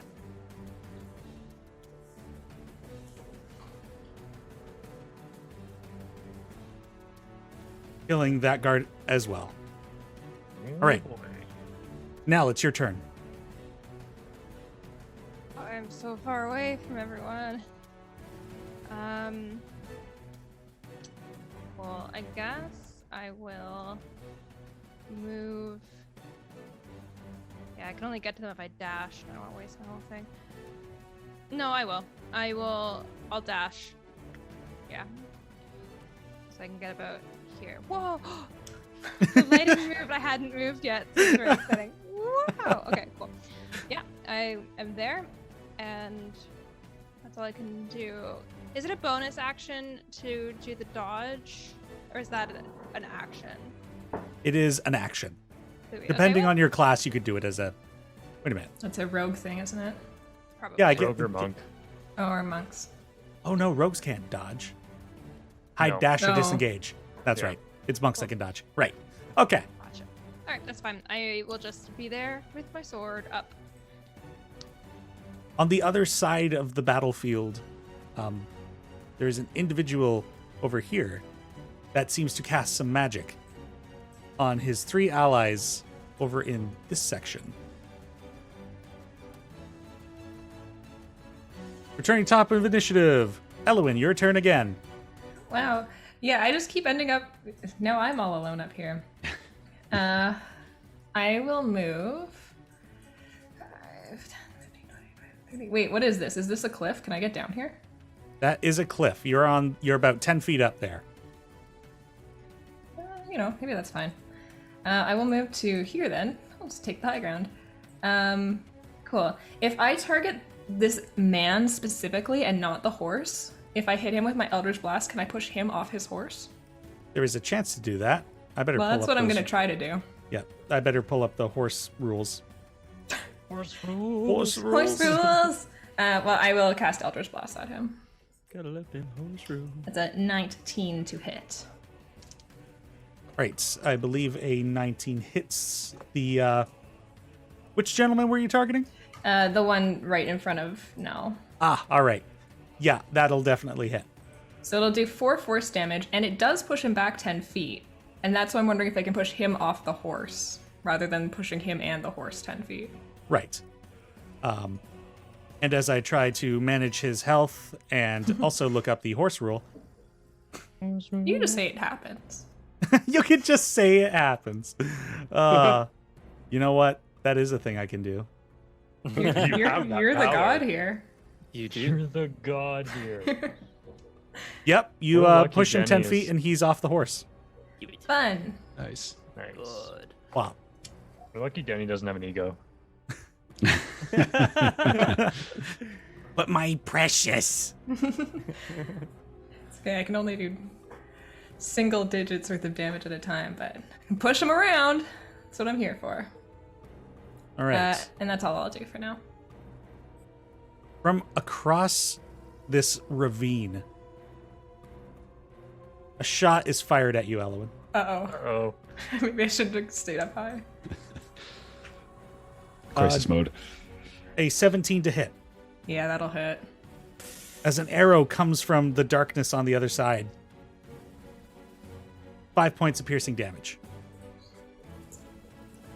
Yikes. And a second shot at Gideon for only a 7. That As is an a arrow, miss. whooshes by you. So wait, is it dark? Like, could I see where that came from or no?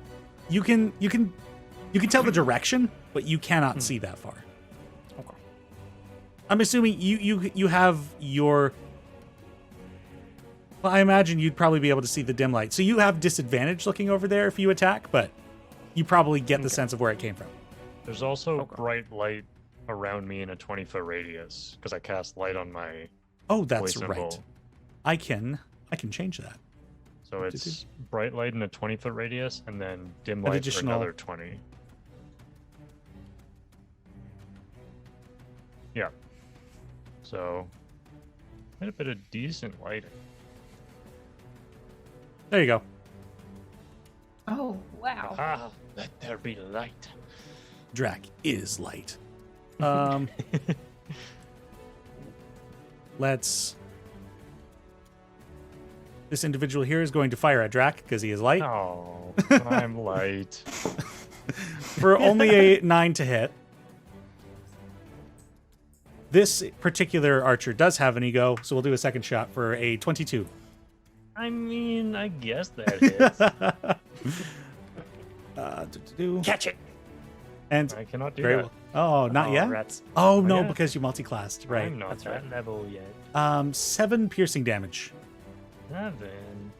That's more than I want to take. Abe, you're now up. Abe's eyes ignite with almost like a fiery green energy as he zeroes in on the person single one-handed wielding the greatsword, and he says, I don't know who would hear this, I guess maybe Gideon, Drac, that's Raya, right. and Drac.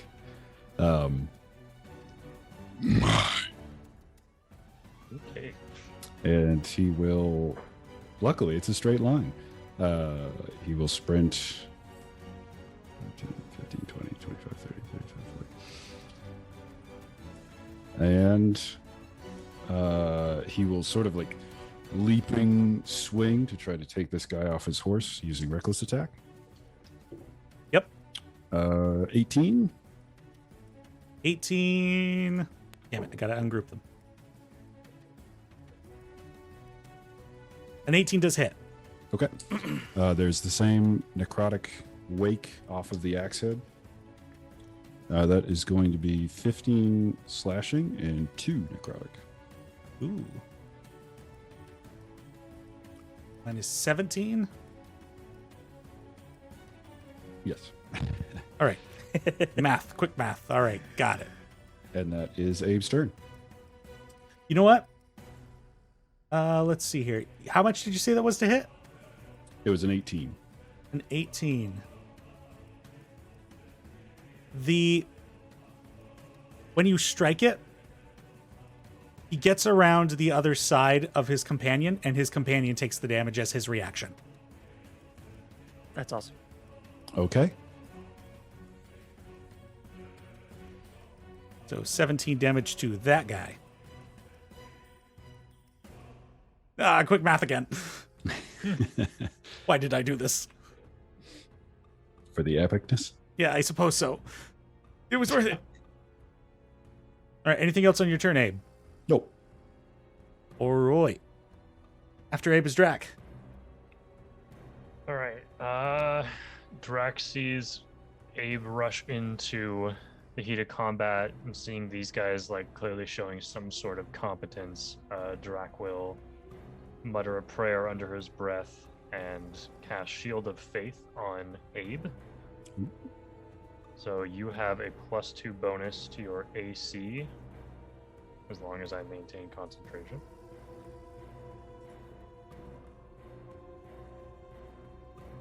And then that's my bonus action. I'm gonna go 40 feet. I'm assuming I can't just like get right to them. Okay. No, you have to follow the landscape. Yeah. Okay, yeah. So 5, 10, 15, 20, 25, 30, 35, 40. Is that cool? Yep. Okay. And then my action, I will chuck a dart at this archer. Great. That is a... where's my darts? All right, so +1. 15. Where are my darts?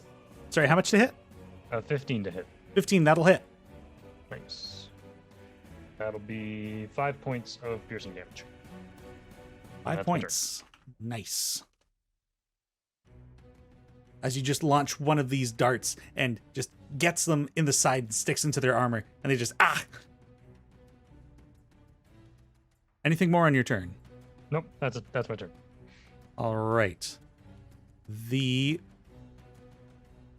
folks over here. Oh. Do. 1, 2, 3, 4, 5, 6. Move diagonally. I was using the arrow keys. 1. We'll use mass. 2, 3, 4, 5, 6. That guy cannot get in range. 2 of these guys are attacking the Arturian Knight. A miss. And a second miss. Down here, these 3 guys have... Their weapons seem to be kind of glowing ever so slightly with this crimson-like energy. From that individual up here, it seems. As one strikes into the Arturian Knight for 7 damage.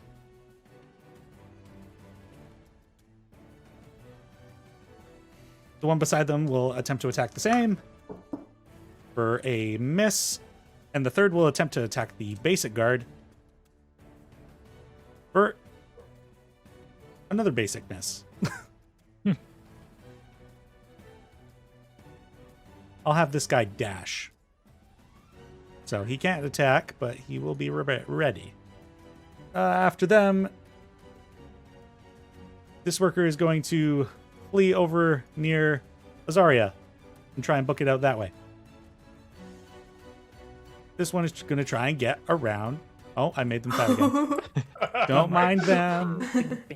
They And with each morph in step, they shape. get more and more. Let's make them large. Oh, I just Very moved them. strong. Never mind. Very powerful. Oh, boy. All right, they're going here. Eldritch Horror. Yeah. All the other workers are hiding in the tents. Arturian Knights, who would like to roll this time? I'll do it. All right. I'll also do it. Gideon, you will roll for the lady that you were going to pick a fight with. Which one of these 4 gentlemen would you like to attack? I wasn't picking a fight. What? The one on the left. Oh, I rolled really well. Hey, what'd you get? I rolled plus- a 19 on the dice. Right, and I got to give you a number to add. Crap, what was that It number? was 5 before. It was 5. Great. Thank you. All right, 24 to hit. Excellent. Roll me 2d6 plus 3. There it is. 7 damage. 7 damage. Alrighty. On the gentleman on the left.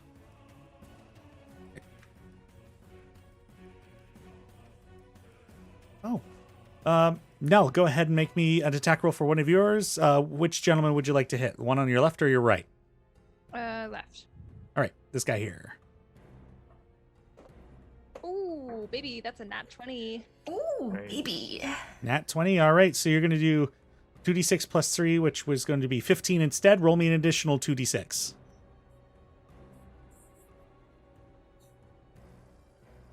Uh, 16 total plus 3, so 19.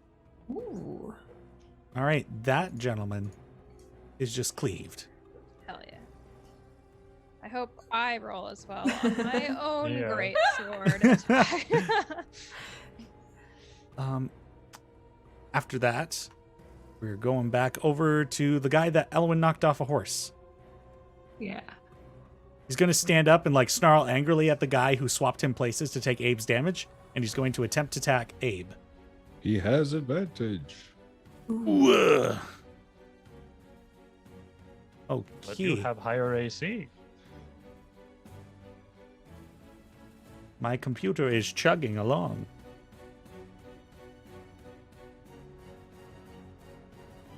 Things still seem to be fine there, so that's good.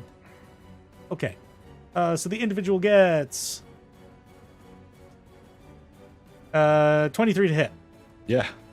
Right. Well, Oh, it's only going to be 4 Oh, sorry, I rolled the wrong type of dice. No, I'm right. Okay. Yeah, it's 4 piercing or slashing damage. That's what it is. Reduced to 2. Reduced to 2. Yep. Okay. And then he makes a second attack. Also with advantage. Ah, that one's a crit. Nice. For- Great. Good stuff. For lowest rolled damage for 10 slashing damage. It becomes 5. And makes a third attack as he draws a dagger out of his offhand sheath. For a 17 to hit. That is a miss with Shield of Faith. All right. As he goes rather rapidly with his strikes, the third one you kind of catch into his pattern and block him. Gideon, you're up now. Alrighty.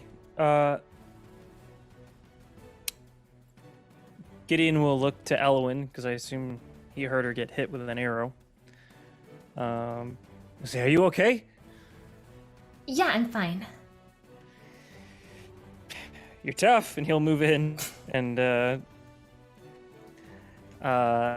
he'll shoot this dude right here with the funky headband. All right, give him a whapping. All right. So Gideon's gonna try something a little different. He's gonna do a little violent shot. Gonna give that grit point action.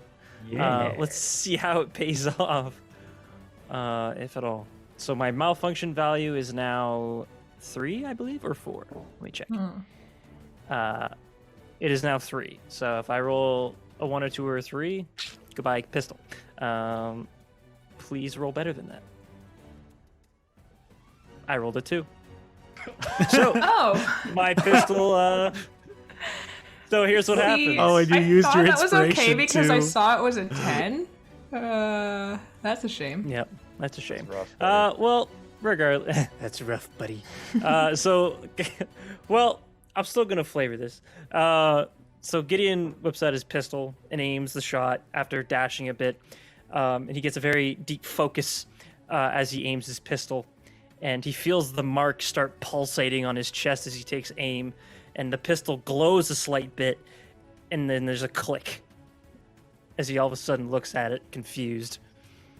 In the midst of that, like, you were pointing the gun, the guy looked over at you and like just wide-eyed, and then the click happened, and they just like gnarly teeth smile. Yeah, he quickly holsters it and reaches on his back and goes to withdraw his 2 scimitars next turn, but yeah. Right.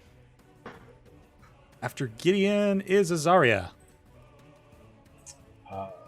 So Ria kind of, uses the whole turn, just like stands there, pulls back the longbow, and it's like takes like quite a while to like aim the shot perfectly at the guy who is on the horse over here.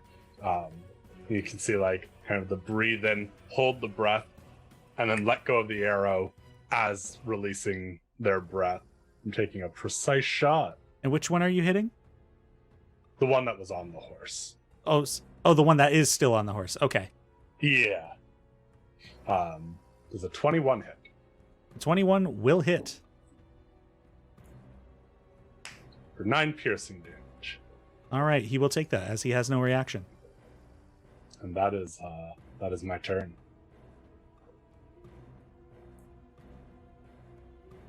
All right.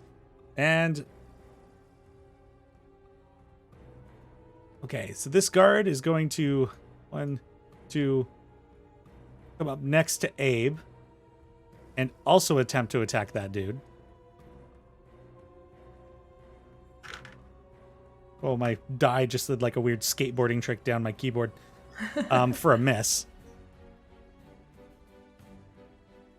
This guy up here will go to try and aid his captain, and he's going to throw his spear at the person on the end.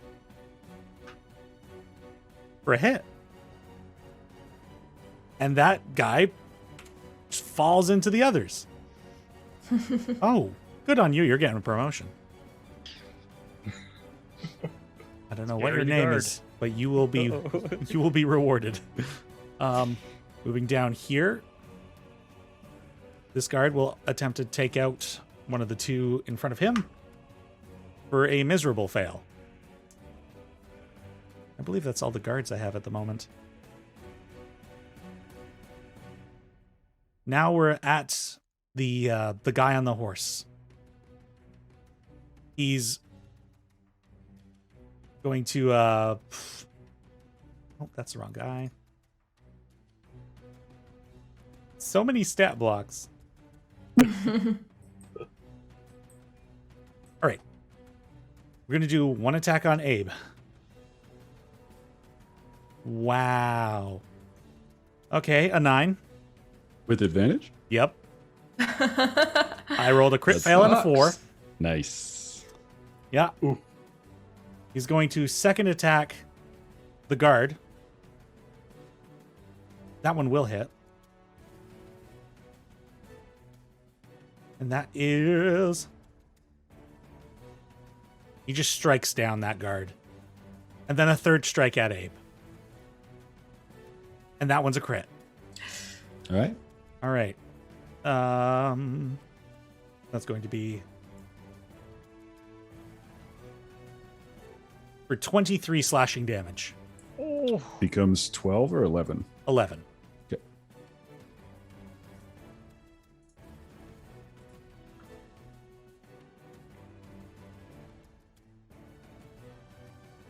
All right. And he's going to try and move around. Oh, I'm moving Abe as Oh. well. I'm Sorry, sticking Abe. with him. I won't let You him can't go. get away from me. Yeah, no. It's going to get on the back side of you. And now it's Nell's turn. Wonderful. Like that he moved next to me. Thank you, sir. Cool. So Nell is going to use her bonus action. She channels into her sword and this time feeling it go right, casts Divine Favor on it. And then she runs up to him and hits him with her sword, hopefully. Cool. 16? Meets beats. He's going to use his reaction to parry and increase his AC by 2. Oh! There's nothing I can do about that, right? No, unfortunately not. Unless you have inspiration. Nope. Oh. All right. Bitch. Anything else on your turn? No, I can't do anything else, I don't think. Unless I can jump on his horse, but I feel like that's an action. Yes, it would be. But All right. fun. Yeah. Good idea to Can I, tuck away like- for next time. Can I kind of like move in front of him? Like, Yeah, you can move. yeah, Yep. right, I'm just gonna stand in front of his horse. Great. Also, hate this since the last time we had combat, we figured out some rules. Shooting through allies gives half cover, so it's a +2 to your AC. Also, I'm going to rule the picking people up and swapping places thing with them. We're not going to do that further moving forward because there are certain abilities that allow that kind of thing, and I think that undermines those skills. Fair enough. Individual hiding in the shadows down here is going to require Abe to make a dexterity saving throw for me. Just let me check one thing. Can I see what is happening? How far can you see them on the map? It's this person? The one right beside them. Yeah, I can. They're in dim light, but I can see them on the map, yes. All right, we'll still allow it then. Okay. Making the save with advantage then because of danger sense. Yep. 19. That is a success. As you see movement off in that direction, and you get the instinct to kind of move yourself out of the way as this pillar of red crimson light erupts from the ground right where you had been. Don't like that. And across the other side, back to another magic caster, Elowin, it is now your go. Super duper. Elowen is actually going to kind of place her hands together, and a like kind of puff of white blue smoke will kind of appear around her. And I'm going to cast Misty Step to jump my way down off of this cliff and move this away. She kind of reappears down here. And then I'm going to take my movement to get behind this cart. I don't really know. I'm not actually hiding, Right. but, just trying to get my way out of the way of that arrow. And then I will use my bonus action I can see Abe there. I just saw him take a whole bunch of hits. So I'm actually going to kind of try to reach my mind out to Abe and help guide him in his next movements. So I'm going to share my intuition with Abe. And I'm going to use 2 of my cognizant dice to do that. All right. I'll reach my mind out to Abe, and I think the way it kind of works for you is things just kind of sharpen and come into an even greater focus. You kind of have an idea of how these people might move on the next couple turns, and you'll get 10 temporary hit points from that. Also, Elwin, don't forget, when you do this for an ally, I believe you get resistance on the next attack. I do get resistance on the next attack. I am very aware. Thank you. All right. Anything more on your turn? No, that is everything I could possibly do. All right. Heading on over back to the archers. The one after you had suddenly vanished from where you were focuses on a new target because it didn't exactly focus on where you had gone after that. So it will target the Arturian Knight over here. I've got so many windows. So many tabs.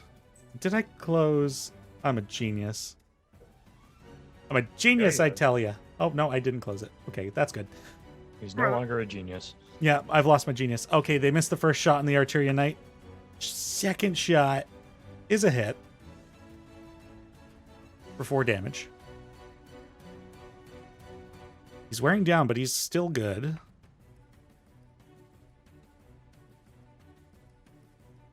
And the other archer, I believe, is up with Drax still.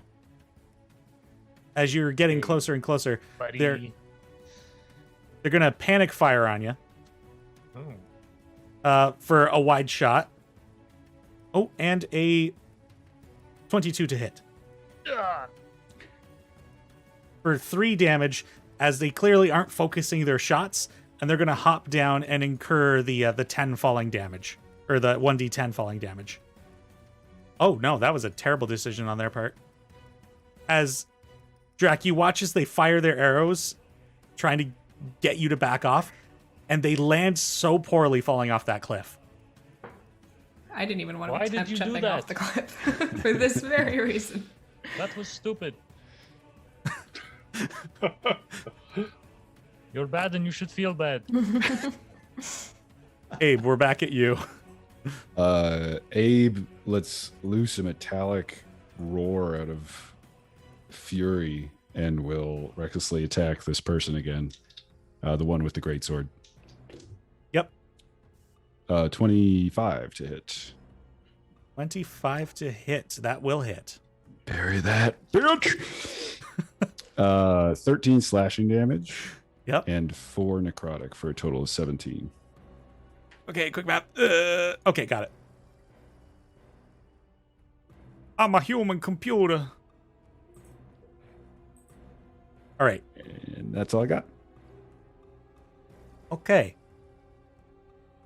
Dracul, your go. Okay. Do I feel like I could like slide down the side of this cliff? If you make me an acrobatics roll, you can try and reduce some of the damage. 10 feet, I will let you know that it's a pretty easy check. Is this 10 feet like direct drop if I went like straight down? Pretty much. Okay. Yeah, I'll go for it. Acrobatics. Natural 20. You will not incur any of the damage. So I kind of slide down on the pads of my feet, dirt beginning to skid up behind me, and then I turn and look at the archer who just landed really bad, and I'm like, see, you could have just stayed up there. It would have been fine. And I will rush up to them, and I will make a non-lethal strike with my spear. Two-handed. Okay. That's going to be a natural 18 for a 23. That will hit. 8 points of non-lethal damage. And they are knocked unconscious. Great. So that was 5, 10, 15, 20, 25, 30, 35. I'm going to take the rest of my movement and just hop behind this rock. And that's my turn. Okay. These guys circle around and get themselves into a position where they can attack this Arturian Knight with advantage for flanking.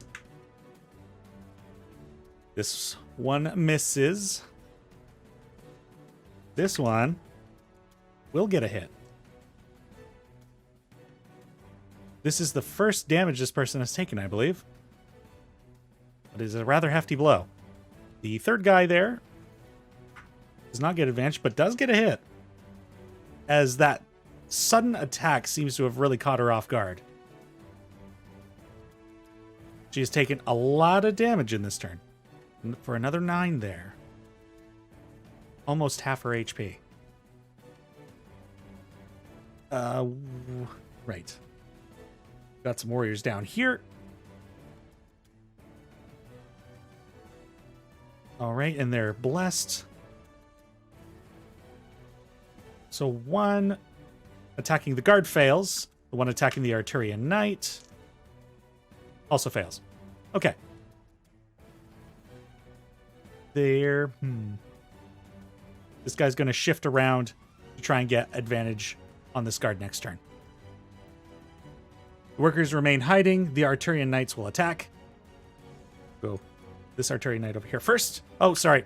Players, you've been rolling them. Go ahead. 1d20 plus 5. Who would like to go for this person down here? I'll do it. Get him, Logan. Do it. Oh boy. 18 plus 5. I think that's your best roll as an NPC.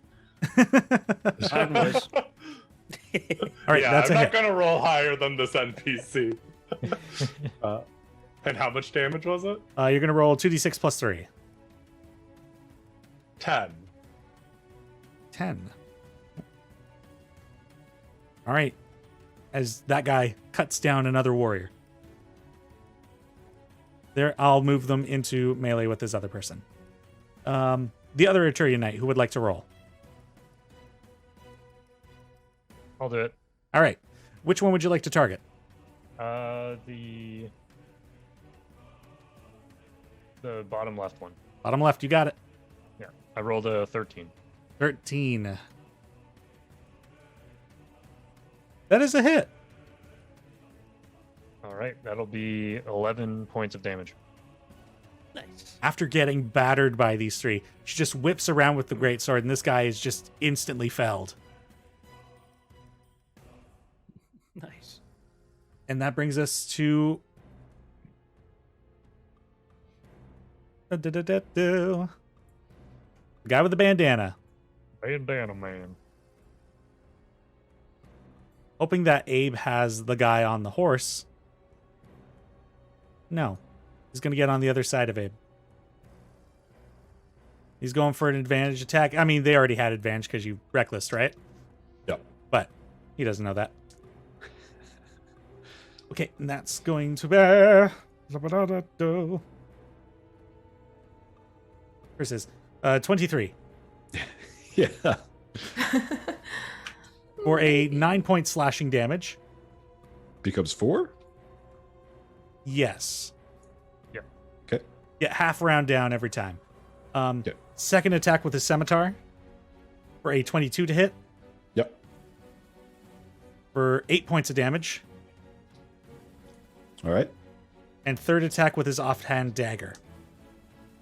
For a crit. You're looking at 8 damage. Piercing. That temp health really helped. Yeah, I'm glad you had that. And that gets us to Gideon. You You know what? I'm see. Since that guy fell off the horse, I'm going to have the horse run this way. Do I have to make a deck save that You just knew like I wanted ran to through my ride that space? horse. No, it ran away. Sorry, I thought you were talking about hopping on the horse with this guy. I had both of them in mind. Ah, well, you still have an option. You can't have all I'll of Eldritch Blast him next so you can hop on that horse. them. So, can I see what's happening here? I don't have dark vision. If you can see on the map, you can see. Like whatever you see on the map, great. Dynamic lighting. Yeah, I've set can't it. see. I've set places where there are light sources. I've set places where your dark vision is accurate. So All right. Well, Yeah, I there's don't no have. light over here. I don't have any of those. So Gideon will come charging out of the darkness, with a scimitar drawn, and he will. He will dash. He will dash as his main action. 3, 4. Sorry, we'll go there. And while he's running, he will withdraw his second scimitar. As he sort of clangs them together, sort of like sharpening them like you would a butcher's knives. ooh, very flavorful. Zarya, you're up. Zarya's seems pretty planted where they are, kind of falling back into like old military training and stuff. Just keeps pulling these long bow shots, going for kind of accuracy over their own safety, and we'll do another precise shot And who are you targeting? on this. The same guy. Oh, the guy on the horse? McBald. Yeah, the bald one. Ah, yes, the bald elf. 17. 17.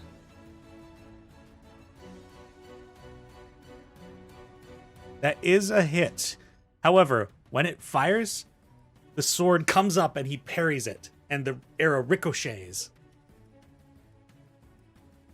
This man. Is that a reaction? to do It is that? a reaction. Yeah. Okay, so he's used his reaction now. He has now used his reaction. Yeah. All right. We've learned something. And that is all I can do. Actually, how far is he?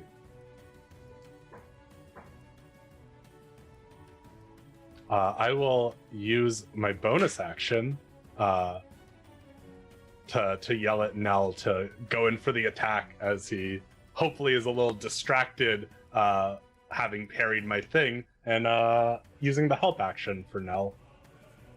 You. Oh, that is so hype. Oh, guys. Oh, guys. Oh, I'm so happy for my players. All right. These two guards are going to... this guy is going to swing around the Arturian Knight. That... The one that swung behind hits. Getting them 7 points of damage. The one that did not move will swing with advantage. Nice. A nice 1 and 2 on the 2 dice. So moving down to the guy who is alone. He's going... He's not retreating, however. He will attack the guard. And it will hit. As he takes that guard down before he is likely going to die.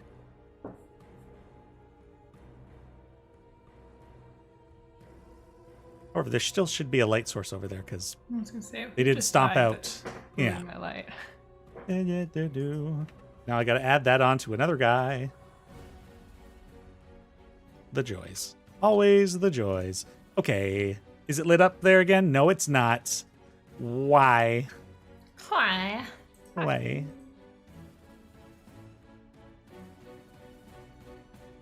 Sorry, Put the folks. guard back and just like put an X over him. Oh, it's because I forgot. You know what? That is a great call. Huzzah! He is slain.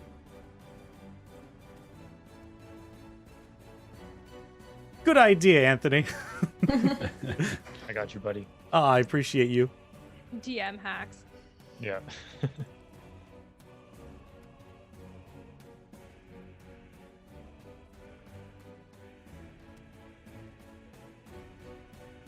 I apologize. Your arrow should have hit him because I thought he went after Nell. He went before Nell, so he already used his reaction defending against Nell. So, Azaria, go ahead and roll your damage. Woo! Yo, I just keep getting 9. So 9 damage? We take 9 those. damage. All right. It's a good amount of damage. 50. Still using the bonus action to help Nell. Yep. Now distracted by an arrow in him. Yep. Perfect. Yeah, he reflected the arrow and it pinged and like cut him.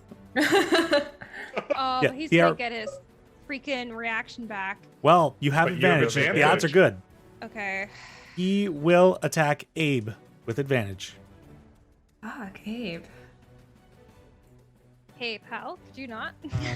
Excuse me. Everything's freaking out. I'm literally standing right here and I've not been hit. Like, dude. What's Well, when I good? die, you must take up the mantle. 15 I'll to just hit put on the Abe. Gem That in is a my miss. own chest. All right. And he swings wide over to the other side and attempts to hit Nell Thank for a you. 19 to hit. Yes. Absolutely, you do. Wow, thank you so much. Thank you. 11 It's like- slashing damage. You asked for it. It's nice to feel appreciated, is all I'm saying. Like, I'm also here, and I'm tough as well. Like, I've got story reasons, okay? So 11 slashing damage there. And for the funsies, because I want Nell to feel appreciated, second attack on Nell. That's only a 10. no, thank you. I'm all good. I appreciate go. you, but no. One was enough. That was all I needed, and I don't need any more. Thank you so much. Yeah, one was fine. And Nell, it's your turn. Yes. Okay. Come on. Nat 20. Did it happen? Oh snap, dude! Let me guess. Would you like to Yes. pump in some smites? I would Smite, like smite, to. smite. Okay. Wait. Oh my God. Math is gonna be tough. All right. So Take a breath. first, because I also have divine favor, so that's Yes. 46 first. Oh my God! This is my first paladin real experience. I'm so Welcome excited. to Paladin. Okay. You're going to slap this man. Okay. We're not even zoomed in on him. Hold on, let me move the camera over here. Let's zoom in on this hot Oh. action. Okay. POV, you're about to get smote. So with my d6 alone, that's 13 plus 3, so we're at 16. And then divine favor is 1d4. Is that 2d4? So, Is it dice? sorry. So, It's don't think of doubling it first. What is all the dice before we're going into doubling? Oh, I already doubled the 6s. So 2d6 is 12. Yeah. Yeah, we add 4 for your strength, I'm assuming. And then I got too excited. I just rolled 4d6 because I forgot how we did it. yeah.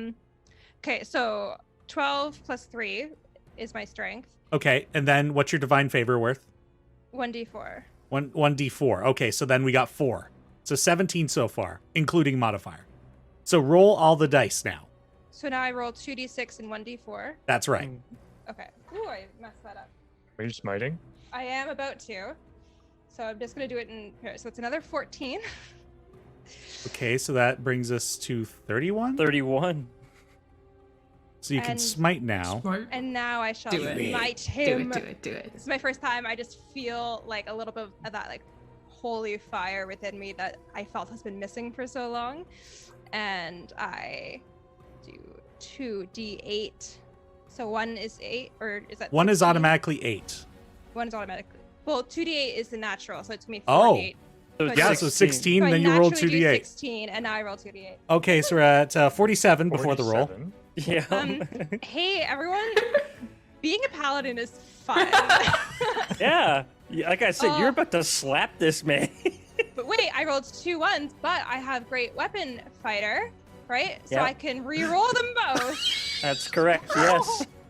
That is how that works. That is an additional 12 damage. Denny, how do I want to do this? May I? Hold on, let me confirm. All right, give me the lowdown on how you deliver the beatdown. Oh, I would absolutely love to. So my sword is just glowing fiery hot, and there is that kind of chaotic rainbow sparking through it. But you know, at this current moment, it feels pretty good. I don't feel super scared right now. I just feel fucking liberated. And I just like slice him in the chest and then kind of like come back around and like smack him off the horse and have him like down on the ground. Oh, I feel so good for you. Thank you. Look at that. Look at that. There's a skull and crossbones on that man. As a fan of the paladin class, I am loving every moment of that. So good. And now I'm going to delete that man. I slept on Paladin for so long. I love it. It's so It's good. beautiful. It's beautiful. All right. One moment while I stop the music to do this. There you go. It was needed. All right, we'll bring the music so back in. good. Oh, dude. Oh, yeah, dude. Oh my gosh. Okay. Wow. Cool. Now, is my divine smite considered a bonus action, or is it? I don't know. What is your do? It just You says, tell me. It just says when you hit, you could just do it. So. It doesn't require anything. There you go. All right. Well, Whoa. Abe's looking bad, right? No, that's an action. I can't do it. Oh wait, but nope, never mind. Would you like to move? You Yes, could I move would. down there, yeah. Yeah. Or I would over love to to the move. other Sorry, people. it's too many spells. I don't know what to do. I can do 30, so I guess I will. Yeah, I'm gonna go about here. Or yeah. All right, I better get a bigger lock in this area now. Wow. Well done. Congratulations. I'm gonna log off. I think that's all I need. I gotta retire That's while I'm ahead. really. Good way to end the night, yeah. Oh boy. All right. And Colonel, sorry? have a good night. Sorry, Oh. in the chat. Okay, let's see here. Excellent. So, Christy, I'm going to need you to make a dexterity saving throw for me. Let me confirm that is indeed the case. You are in range. Yep. Sorry, I'm pretty sure I'm done now. I can't. actually I'm just retired. napping. That wasn't it. What's that? Oh, it was an 8. An 8. All right. So as you're in this like the zone and just like move on to your next target, suddenly from beneath you just this searing sunlight just erupts, Ow. And you're dealt 7 radiant damage. Oh, okay. I'm just gonna yell, I'm also radiant! Get out of here! Oh, I know what I'm gonna do, though, as my reaction. I'm going to use Stone Endurance. Get some of that back. Dang. How much you stone? Just 6, but still. Better than nothing. Nice. All right. And that will bring us back to Elowin. Oh god, I don't even know what to do anymore. There's a horse.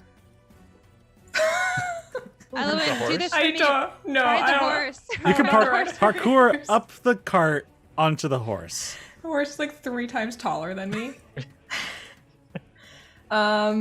That does sound fun, but no, I'm gonna move around this way, I think. So I realize these commoners have had plenty of turns and have not managed to get off the stage, so I'm just going to move them. Bye. Yeah, I'm just gonna keep helping, Abe. Okay. Eldritch Blast! Pew pew pew! 24 to hit! 24, that will hit. 7 force damage, and he gets pushed back 10 feet. And he goes, Not- "Ugh." Ugh. Not that that's really gonna do much. but- Does that provoke? Forced miracles? movement does not provoke opportunity No. reactions. That would be cool. You know what? Abe, have some more temp HP. I'm gonna. I'm still concerned about you. You've taken a lot of hits. I'm only giving you 1 die this time, but you got 5 more temp HP. 5 more. Awesome. All right. That gets us to our archer. And they're Yeah, going to shoot at you, Elowin. Yeah, I stepped right back out into. For 12. To hit? Yep, 12 to hit. No. All right, second shot. For worse. Nice. Duh.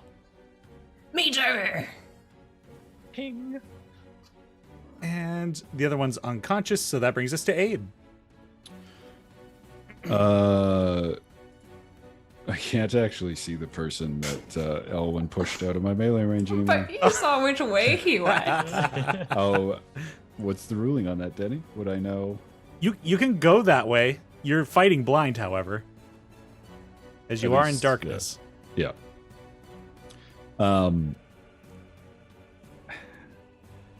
Abe stares at the body of the person that he was fighting that Nell killed, and his eyes are just like radiating this almost green flame, and he just spends his turn staring at the body, and there's this heavy, deep, rasping sound emanating from him. Not quite a growl, but just this sound of building rage. And he doesn't do anything with his turn. All right. Okay. Dracul, it is your go. All right. I am going to use my 40 feet of movement to get right up behind this guy. And as I run up, I say, I'm here to help. And I will spin my spear around and slash at him from behind. You can make the attack with advantage as you're flanking. Hell yeah. That's an 18 and a 19. plus That'll 5, do. So, yeah. So two-handed. That'll be 8 points of slashing damage with the spear. And you off that guy. All right. Then... Kind of hoping he would live. Why are these men so fragile? Why made must these they men? die? They're so inefficient. Okay. Yeah, I guess I will just chill there. Yeah, that's my turn. All right. The guy on the other side of the Arturian Knights going to attack with not advantage, but a 20 to hit and 4 damage on her. She's looking not great. The other one down here will attack his Arturian Knight. For a crit. Yeah, he's rolled a lot of crits today. Yep, there have been crits. A lot of advantage. Yeah. You know what? We've totally been forgetting about the house rule we've been doing of applying exhaustion on crits, haven't we?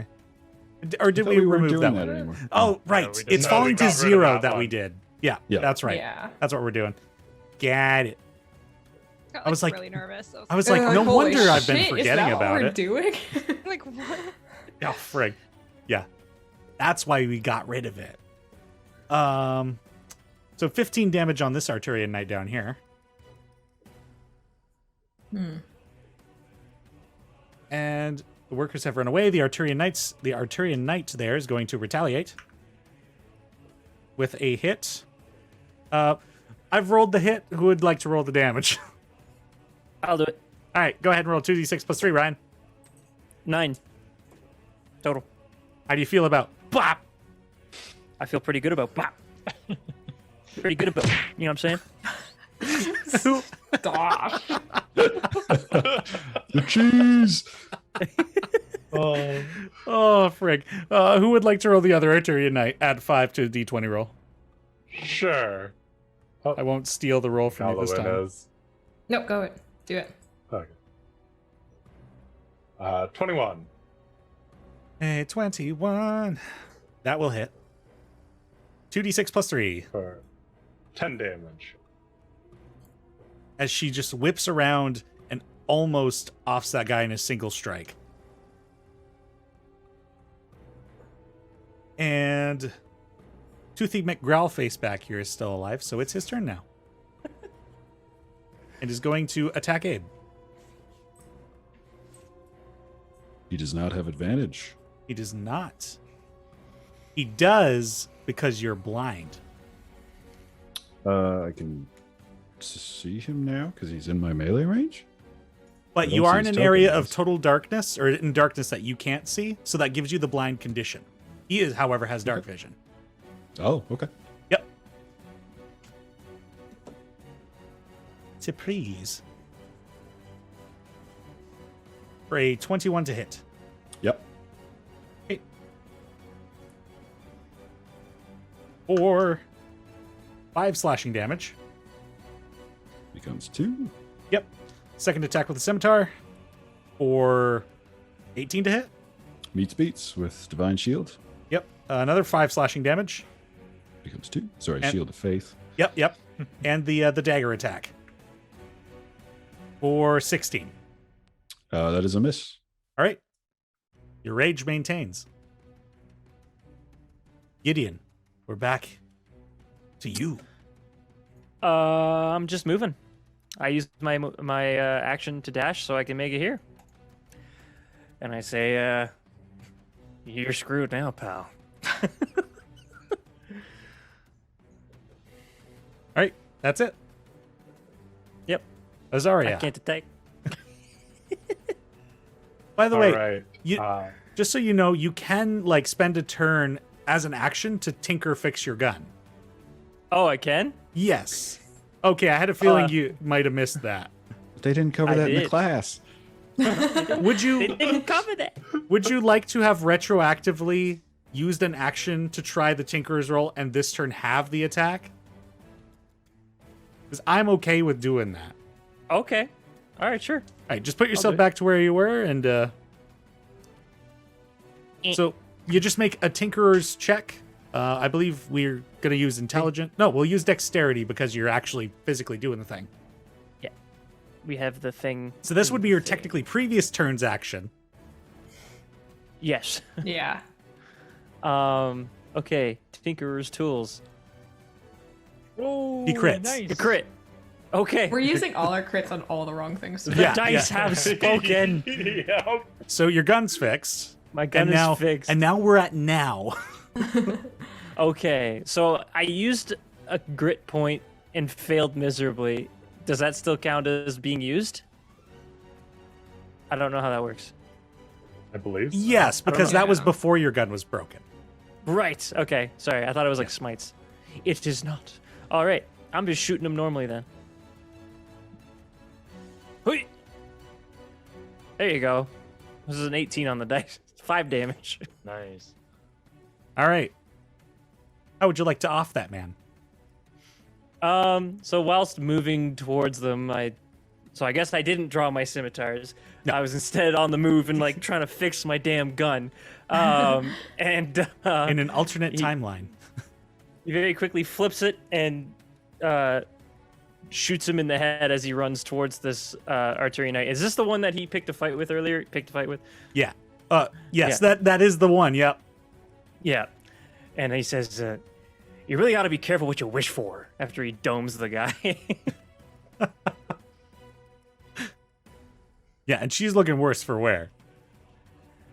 And on second thought, come here, please. I have some supplies in my cart. I might be able to help.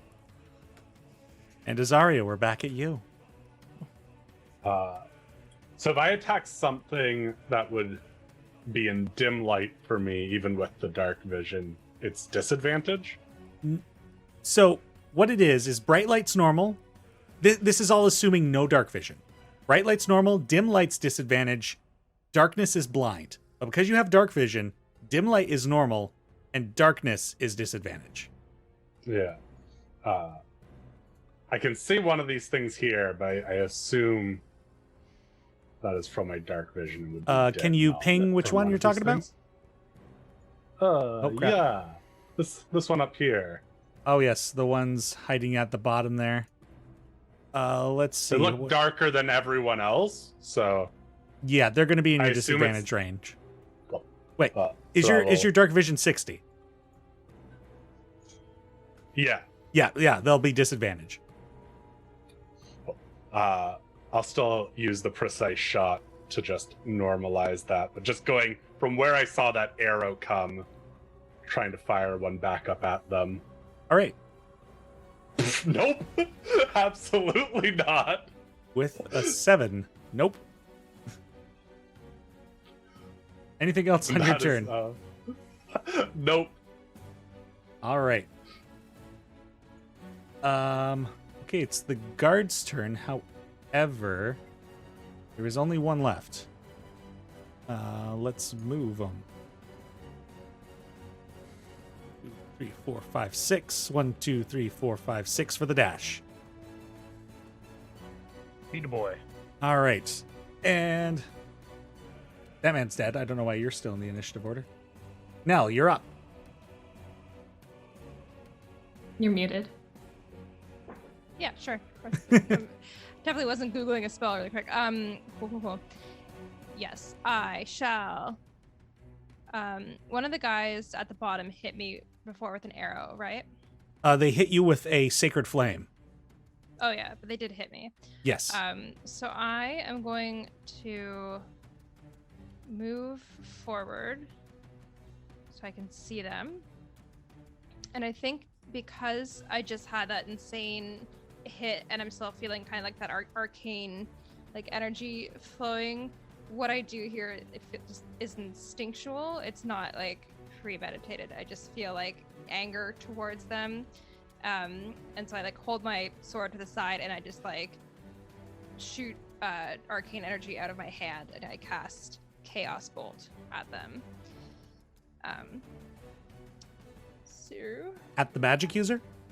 I don't know which one's which, to be honest, because I didn't see which one hit me. So So ping which one you'd like to hit. I don't know what the difference is. I'm gonna go with this guy. All right. Yeah. Okay. I threw my dice on the ground. That scared me so much. It's like a metal dice too. It's so loud. Cool. What is my 19? A 19 will hit. Ooh. Okay. So I was just trying to like read how this spell works. I love this spell. Okay. So 2d8 and then 1d6, but one of the d8s picks what damage it is. Oh yeah. Yeah. Whichever one you roll I've first. been here. Okay, so let me roll this. So 4, so force damage. Okay. And then, so that's 8 total, and then 1d6. 5, so that is 13 plus 3 is my modifier, so 16 total. And as you fire, as you extend your hand, and this energy erupts and flies in that direction, almost like this invisible wave of air. It just impacts the guy, and he like takes to the sky and like launches quite a distance. As he and I is realized dead. Elowen's like right behind me, and so like it was because it was force damage. It was maybe I had like a bit of like that kind of rainbow shimmer, but not much else. And I'm just gonna turn over my shoulder to Elowen and be like, "Ha! That wasn't Paladin. That was something else." Okay. Okay. We'll talk about that later. Okay. And then, yeah, I'll just chill. Right. That man is dead, so that brings us back to Elowen. Oh, wow. Hey, are we playing with flanking rolls? Yes, we are. Cool. Okay, I'm gonna do a thing then. I'm gonna run this away and get behind this other friend here. Because Abe, I saw in our last turn not do anything, so now I'm very concerned about Abe. So I'm actually gonna run over here. I'm gonna grab the club that's attached to my belt. And as I grab it, the kind of wood grain of the club will kind of glow a bright white as I cast Shillelagh on this club and makes it actually usable for me. And I will attack him, just swing my club up at this guy. And flanking means I have advantage? Yep, That's a 21 to hit. that will hit. And it's 11 bludgeoning damage as I smack him across the head with this. And you crack him, and it's just this loud resonating splinter of wood and head, and he just like is hunched over from the impact, just kind of stunned there.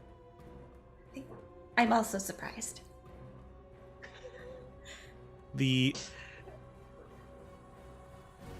Anything else on your turn? No, I don't think so. All right. The archer on the hill is going to attempt to fire at Nell. However, there's a rock in between them, so we're going to give Nell an additional 2 to their AC.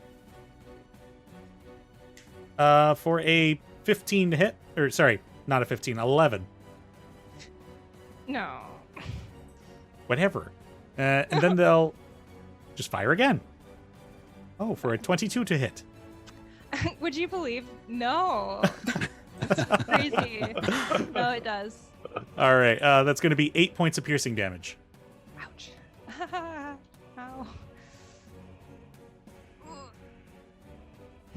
And they're going to attempt to move away.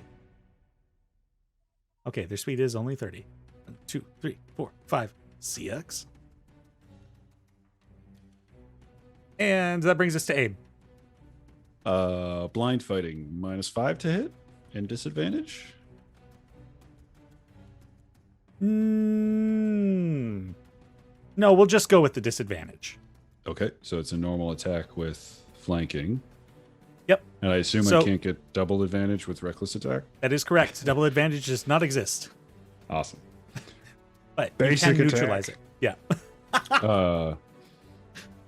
Yeah, does Abe lets out this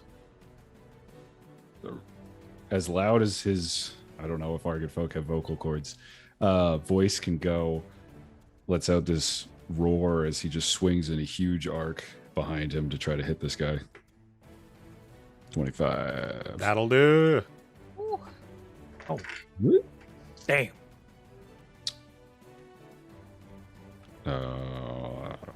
15 damage. Give me the lowdown on how you beat him down.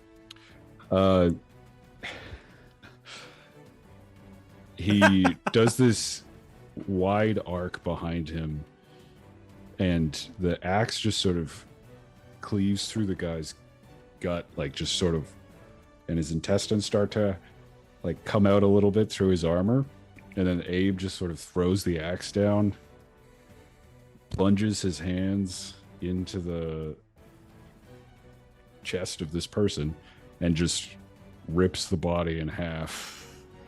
Fuck yeah, dude.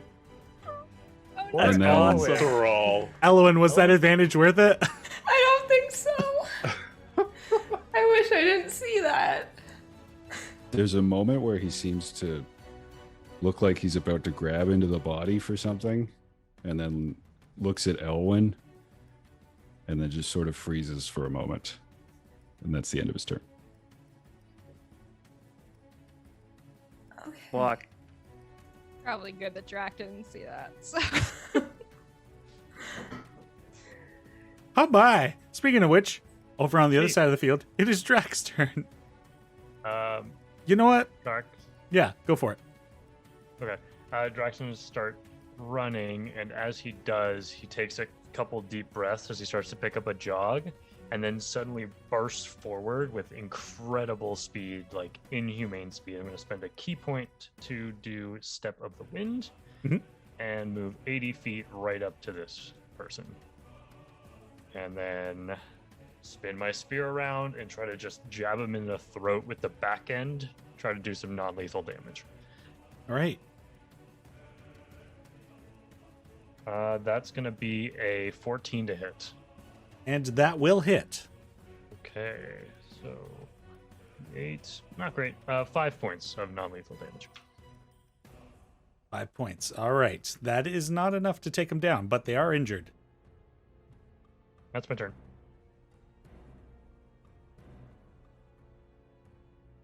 And those people are dead. Those people are hiding. The Arturian Knight will come up next to you.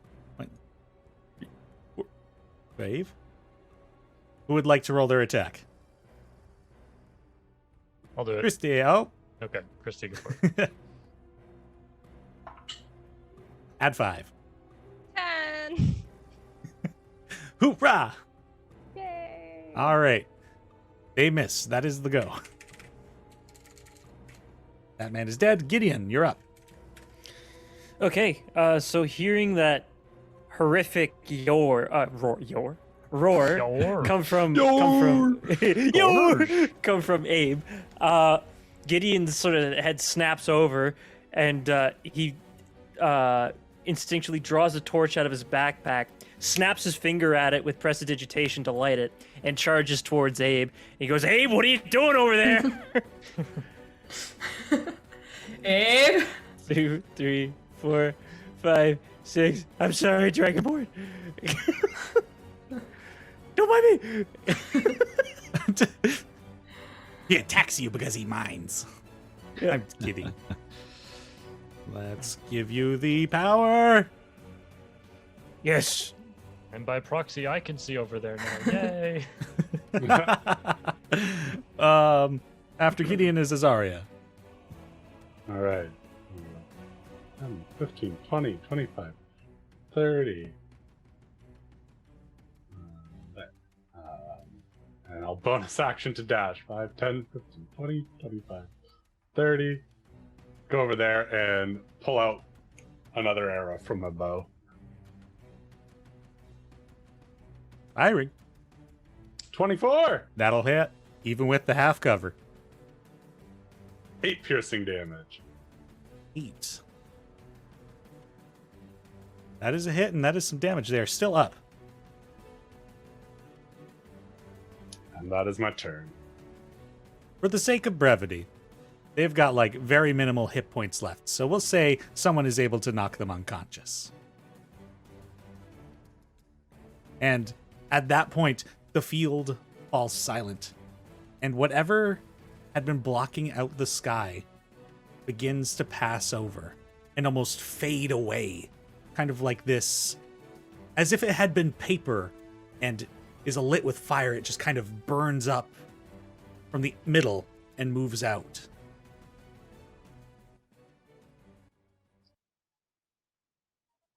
Is Abe still digging through a corpse? He was about to, but then his head snaps towards Nell. He doesn't pick up his axe, but he takes a couple of steps towards Nell and says, if my voice will hold out, his was not yours to take. And at that moment, Gideon will arrive with his torch. He'll say, Abe, you okay? Abe. Hey, I don't think he's okay. Hey, I need you to calm down there. Abe, and you'll see Gideon's. You'll see a glow come out from under Gideon's clothing, as a slight green aura will surround him, a pleasant nature green, as he puts his hand on his shoulder and he says, "I'm gonna need you to calm down, friend."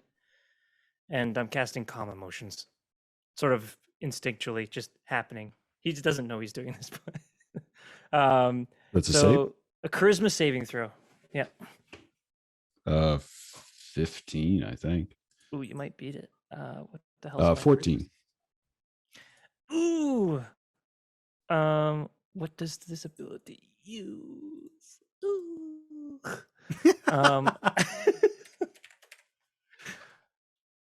I think you may beat it. Because I have 2s and 1s. So He beat my spell save, so I would imagine yeah. So he you beats yours. definitely beat mine.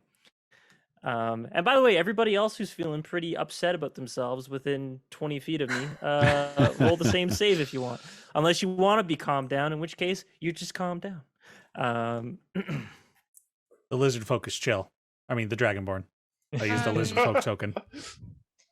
Seeing Abe like turn towards me, I'm gonna run over to him.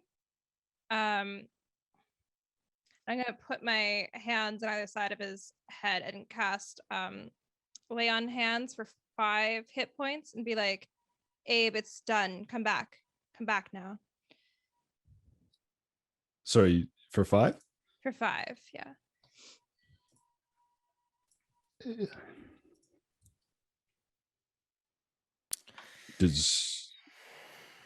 Do I have another action? I'm not going to do anything. I'm going to let you. I'm going to let you, this. I'd let you take another action. Abe is going to attempt to like grab you by the throat. Yeah, that's not going to work. That's not great. Yeah, hate this. A grapple check, I guess. Sure. Yep. And Christy, you could use either athletics or acrobatics, your choice. And it's my athletics? Yes, you have to use athletics. Oh, I have advantage because my rage would have ended. Your rage is ended.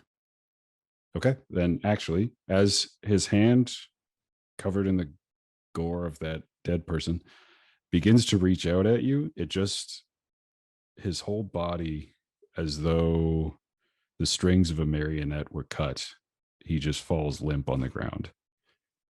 I think Nell will kind of do her best to sort of like lower him down. No, Nell, be careful. It's okay. Gideon sort of looks around himself and notices the light green. And his eyes are dark. There's no light emanating from them at this point. Can I use Divine Sense? Yes. Oh, I guess. Yeah, I can detect good or evil, but is it actually just like beast related? I'm uncertain as to the effects of the spell. Yeah, I guess I won't use it because it says you can detect good or evil, and then like you can sense like specific like creatures that fall within it, like celestial, fiend, undead. So I don't know if it means like I wouldn't just get like a general like aura of evil or not, but no, I believe it is specified on the types. Okay. Cool. Then never, I won't use that.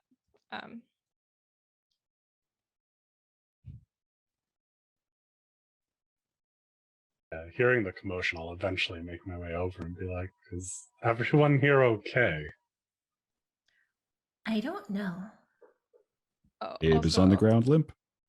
Danny, Okay. That might be Yes. the best place for I him have right not now. rolled any wild magic surges. That is true. Crap. Mayhaps I should roll a few now just to see. Sure, let's go for it. All right. What do I roll? Just D20s? D20, yep. How many? Potted plant. Beard of feathers. We'll do 2. Because you did Divine Smite, you've done Chaos Bolt. Yeah. Yeah. A nat 20 and a 10. All right, so you're fine. Cool. I wasn't worried. Gonna have you roll a d100 for me. Sure. Wait. How do I do that? Okay. Just chatting potted plant. Yeah. 66. All right, sounds good. Cool. Ominous. Love it. Sounds fun. He'll wander his way over eventually as well. I'm gonna kind of move closer to Nell. The horse kind of skitters away a bit. Oh no, someone grab that horse. I want us to have more horses. Useful. Abe is covered in the entrails of this man. I am much more concerned about other things right now. For sure. Yeah. No kidding. Drag will come over and just see the bloodbath and be like, "What? Okay." Drake, I Okay. know what you must think. It was me. Okay. Very funny, Gideon. I think we both know exactly what happened here. That was different than anything I've seen from him before.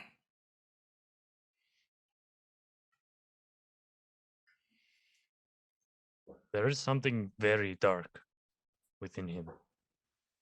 I think something about these people specifically caused a reaction in him. That something that made it worse. Or is it as his powers get stronger, they become more visceral and violent? Perhaps.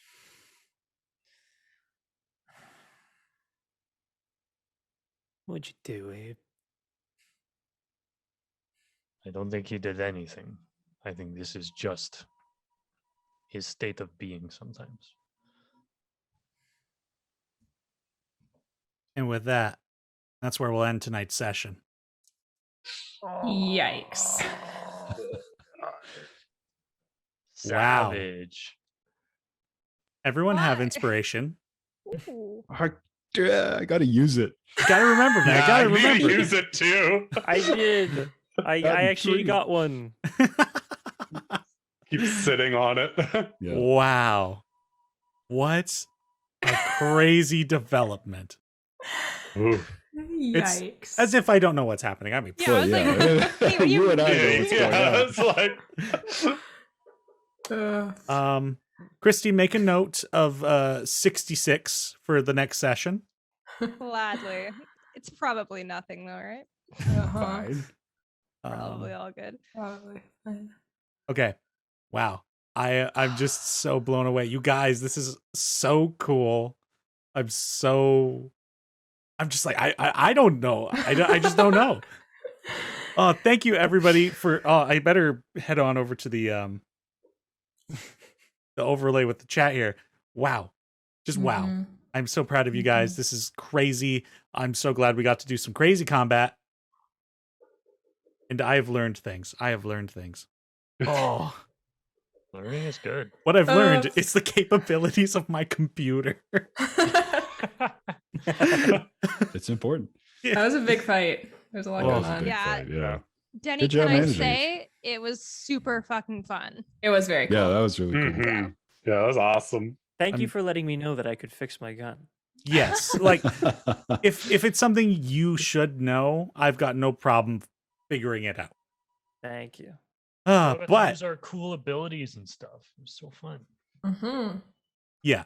I mean, yeah. But Almost. moving forward, I was close. if you forget, that's on you. That's fair. That's fair. Don't worry. It's in the brain machine. Don't worry about it. No problem. I figure you'll remember. Oh, wow. How are y'all feeling? Pretty good. I got inspiration for I'm saying like 3 awesome. lines. I'm chilling, bro. I'm amped. I'm like ready just to do so much more stuff right Yeah. now. Yeah. Yeah. So many 8-hour conversations session. to have. 8-hour session. 8-hour session. Do you want to keep going?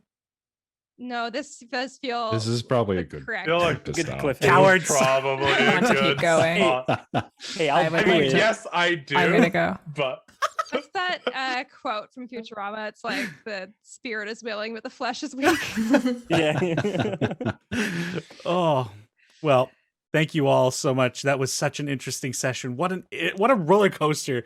Oh, I'm so glad you guys are here. I'm so glad all of you out there are here. And unfortunately, that gives us another 2 weeks before we come back and resolve this. Like 1.5, 10 days. Yeah. Nah, that's how we should start phrasing it. Yeah. Get into that mindset. Oh, Oh my gosh. well. The pain of waiting. Oh, I mean, you guys experienced a lot of that with that initiative order. Good grief. Well, There was a lot going on there. yeah. Thank Well you, done, everybody, for coming out tonight. And may your games and may your players play Dicely. Good night. Bye. Right? Good night. Bye.